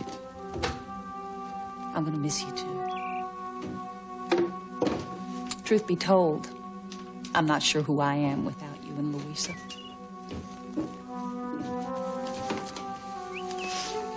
It'll be fine. Donna, you look lovely. Thank you. Will we be seeing you at the Corey's tonight? Well, it depends on my nerve. Amanda claims to have something nicely unsuitable picked out for me to wear. Well, I think you should wear a leisure suit. It might help you relax. That's good, Donna. Victoria's not here. I know. I thought it would be a good time to see my son. I haven't had him in my arms since he left the hospital. You haven't? No, I don't want to rile his mother. I thought you two had made a truce. Well, I'm trying, but she's very short-tempered these days. That's not unusual. I don't know if you know it or not, Donna, but we were just a few items away from an agreement when Victoria decided that she wanted to have sole custody of Kirkland here for the entire first year. Just out of the blue? She said it was because she wanted to nurse him, but I don't know why she didn't think of that before. You think it's postpartum? I don't know. I haven't seen any signs, but if she's anything like I was, I suffered terribly. Well, I'm being cautious right now. I just want to hold my son. All right. Careful. Careful. I don't see that it would hurt. There you are. Hi. Daddy's here, Kirkland. It's a disturbing world, isn't it? I'm in one place and your mom's in another. Yes, you How dare you come in here and hold my son without my permission? Mother, have you completely lost your mind? Sorry, I didn't mean any harm. Since when? I said it was okay. It's okay. Well, it doesn't surprise me. Grant always could talk you into anything you wanted. Vicky, everything's okay. I just wanted to see my son. Well, you've seen him. Now leave. Fine, I'll go. She needs professional help. It's okay. It's okay. Darling, are you all right? What do you mean, am I all right? Are you all right? What were you thinking of when you let Grant in here? What would you have done if he just walked out the door with a baby? You think you would have been able to stop him? He's a public servant. I don't think that he would have tried to kidnap his own child in broad daylight. No, absolutely not. He's going to try to do it through the courts. Are you sleepy? I think he's sleepy. There. That's my boy. That's my boy. That's my boy. There you go. Yeah. That's my boy. She's awfully wired. Was there a scene at the airport? No, Stephen was a real trooper. She was fine until just now. Well, she's certainly uptight right now. Yeah. Would you just stop talking about me like I'm nuttier than a squirrel's breakfast? Well, you seem really exhausted. Well, Vic, you said that you were not going to try and provoke Grant. He didn't do anything. He came over here to needle me. I don't think he did. This is unbelievable. What? You're both ganging up on me again. What do I have to do? Get shot in the back? No, come on, Vicky. Grant had a legitimate right to come and see his son.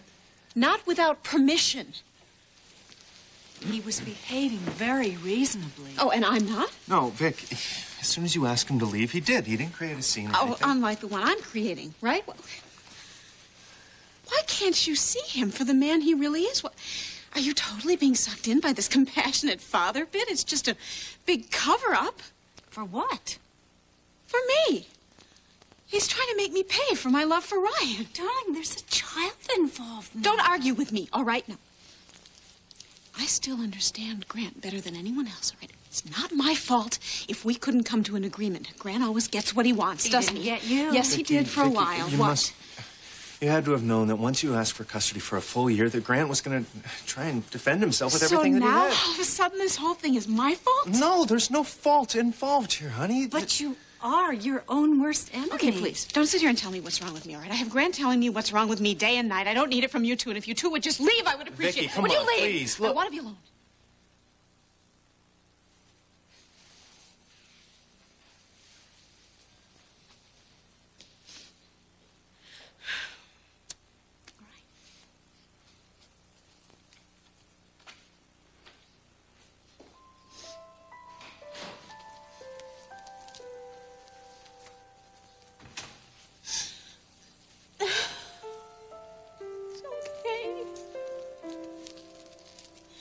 Nobody is gonna beat your mommy down.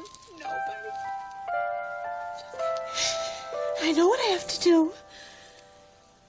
I'm gonna do it.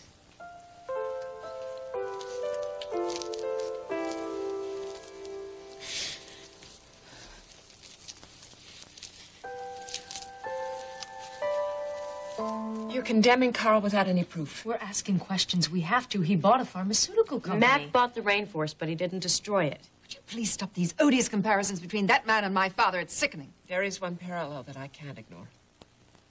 These doubts about Carl have hurt me and held me back for months. Rachel, no one wanted to hurt you. Yes, well, you have just the same.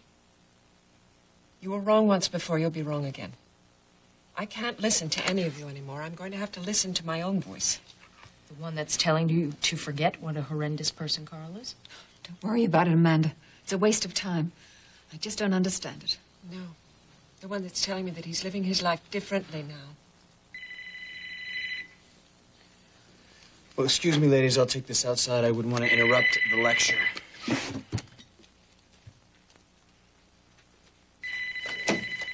Jake McKinnon. Hello, is that Mr. McKinnon?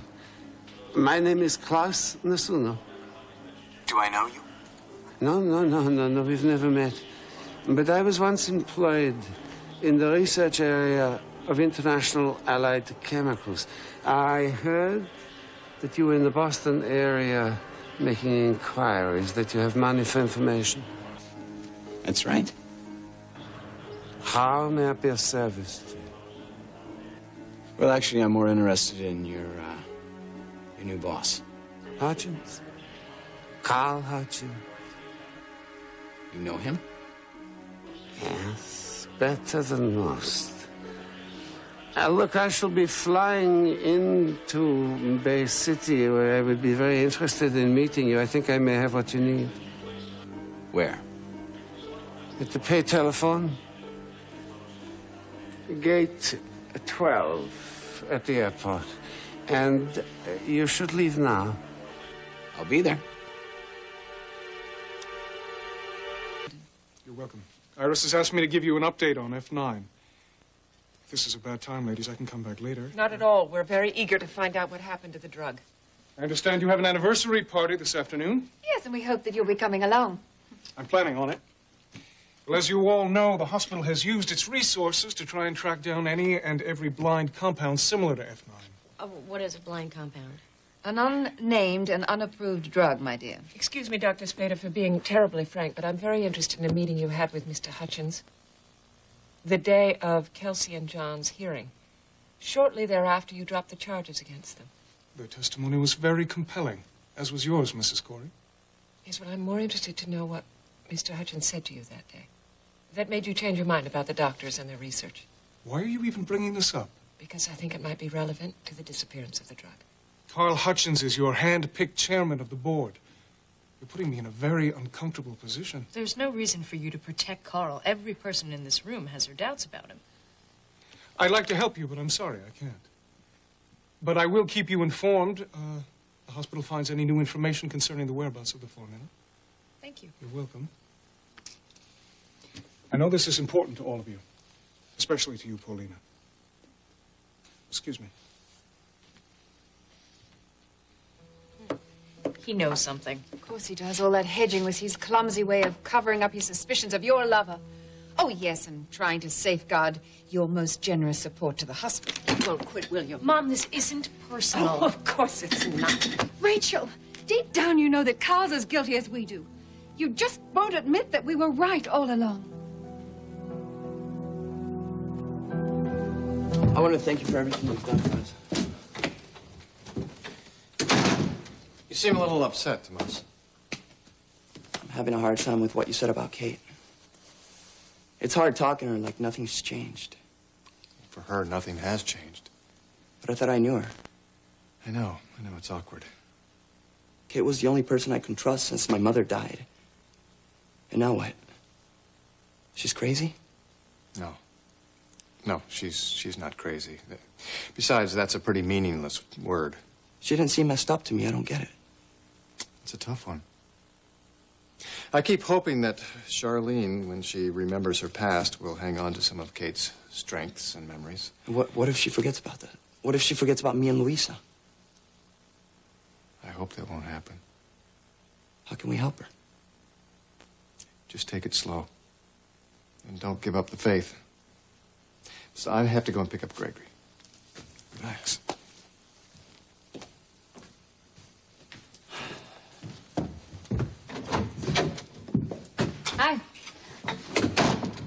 guys all moved in?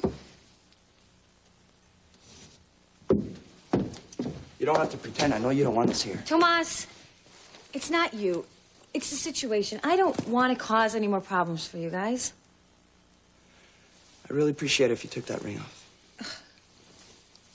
What ring? The ring that's around your neck. Kate's ring. I'm sorry. I forgot. Kate is upstairs with Louisa. If she comes down and she sees that, she's gonna wonder how you got it. All right. I'll take it off. Thanks.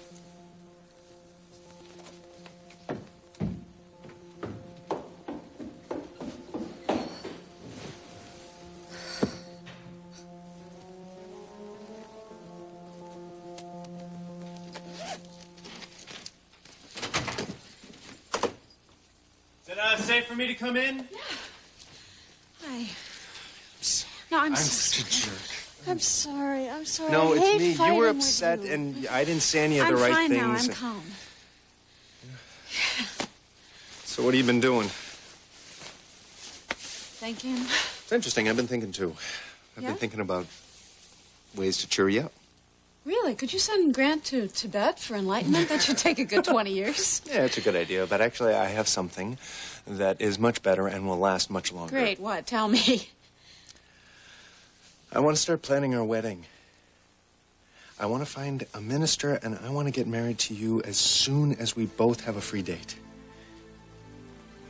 You still want to do that big, white, flashy tie-the-knot thing? Yeah, no. Look, it doesn't matter. I don't care as long as I'm married to you and it is done at the earliest possible date. Are you sure? Oh, that's what I want too. Yes! Oh, so let's start planning a wedding. It'll give you something to look forward to, and you don't have to think about this custody thing with Kirk. I know, but that has to come first. It has to. It will, I promise. But promise me that no matter what the outcome is, we're still getting married, right? Oh, we're gonna have the most wonderful wedding. Just planning our life together, it's gonna help me get through all this. Yeah. It's been a long time. Too long. And I think that you want to love me for the rest of your life. Yeah. I know I can get through everything I have to do. Wait, was planning a wedding that hard? Sometimes. Actually, maybe you could set something up with the minister now. No, you're sure you're okay? That you don't care when it is? No, not really. I'm free for the rest of my life. I'd say the earlier the better, though. That's great. Are you okay? Yeah. I am. I think, I feel better when everything's settled. Yeah. And, I know, it's Kirk zonked out. I think I'm pretty tired myself, so... You sure you don't want to come Well, come I with do, me? but, Bridget's not here, and then I have to take Kirk with us, and so... Okay, great. No problem. I'll take care of everything. Thanks. Okay, all right. I've just got one little short errand to do, and then I'll come right back here, and I'll take care of you so that you can take care of Kirk. And Stephen, and you. That's the way I want it forever and ever, Ryan.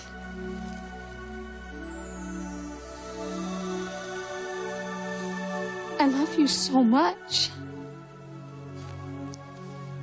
Me too.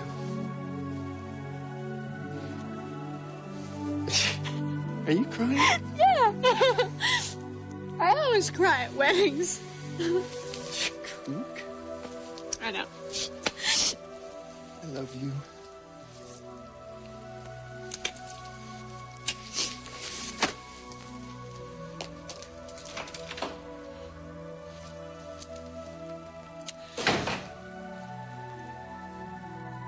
I'm so sorry.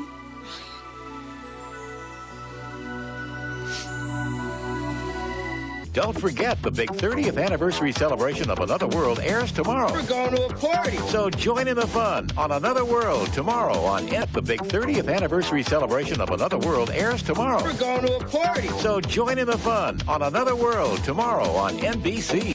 Don't forget, the big 30th anniversary celebration of Another World airs tomorrow. We're going to a party. So join in the fun on Another World tomorrow on NBC. Iris Wheeler. Iris, it's me. Yeah, look, I made contact with an insider at the drug company. It's Jake. Go on.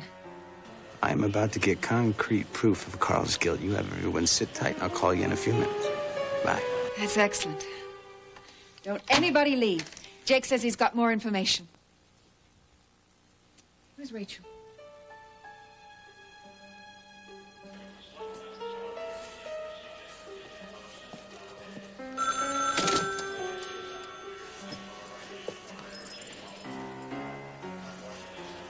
Is it Mr. Masuno?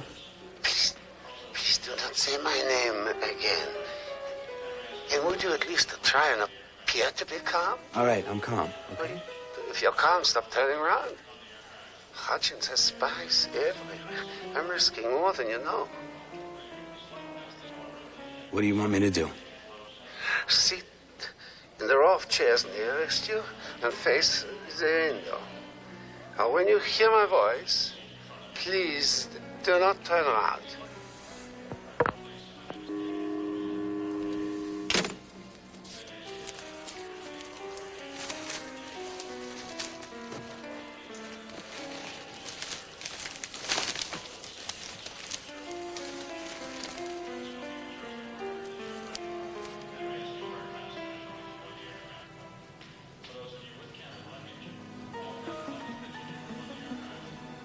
Mr. McKinnon, please, I said, do not turn around. If you turn again, the deal is finished.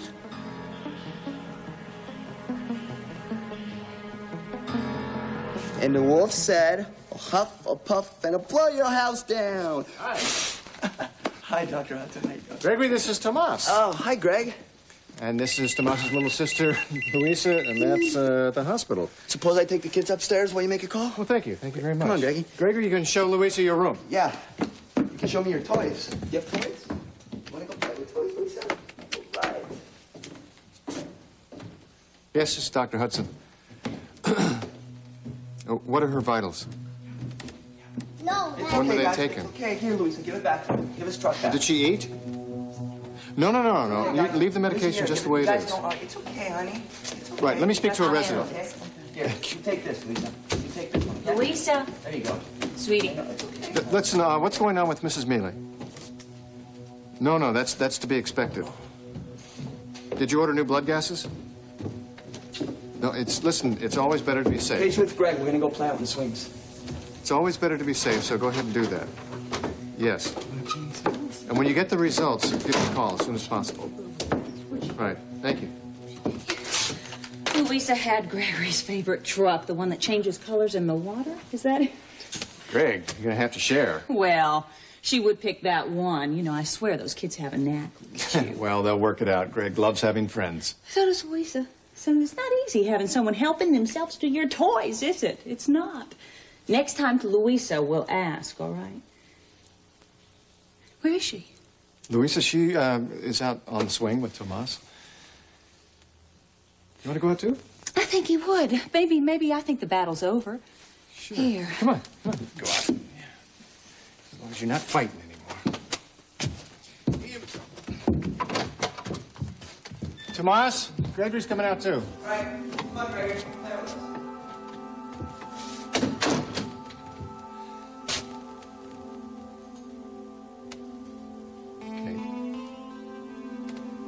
What is it? What's wrong? Dearest Ryan, I just can't stay here and watch Grant snatch my baby away from me. I have to listen to my feelings now, and they're saying, take Kirk and run as far and as fast as possible. Oh, this is so hard, but it's the only way to protect him. I wanted to say goodbye, kiss you and hold you, but if I did that, I'd never get out the door. I need you and love you more with every breath I take. And I live for the day we can finally become husband and wife. Don't give up on me, Ryan. I promise someday we'll have the moon and the stars. Vicky.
Tomorrow on Another World. Don't miss a special celebration.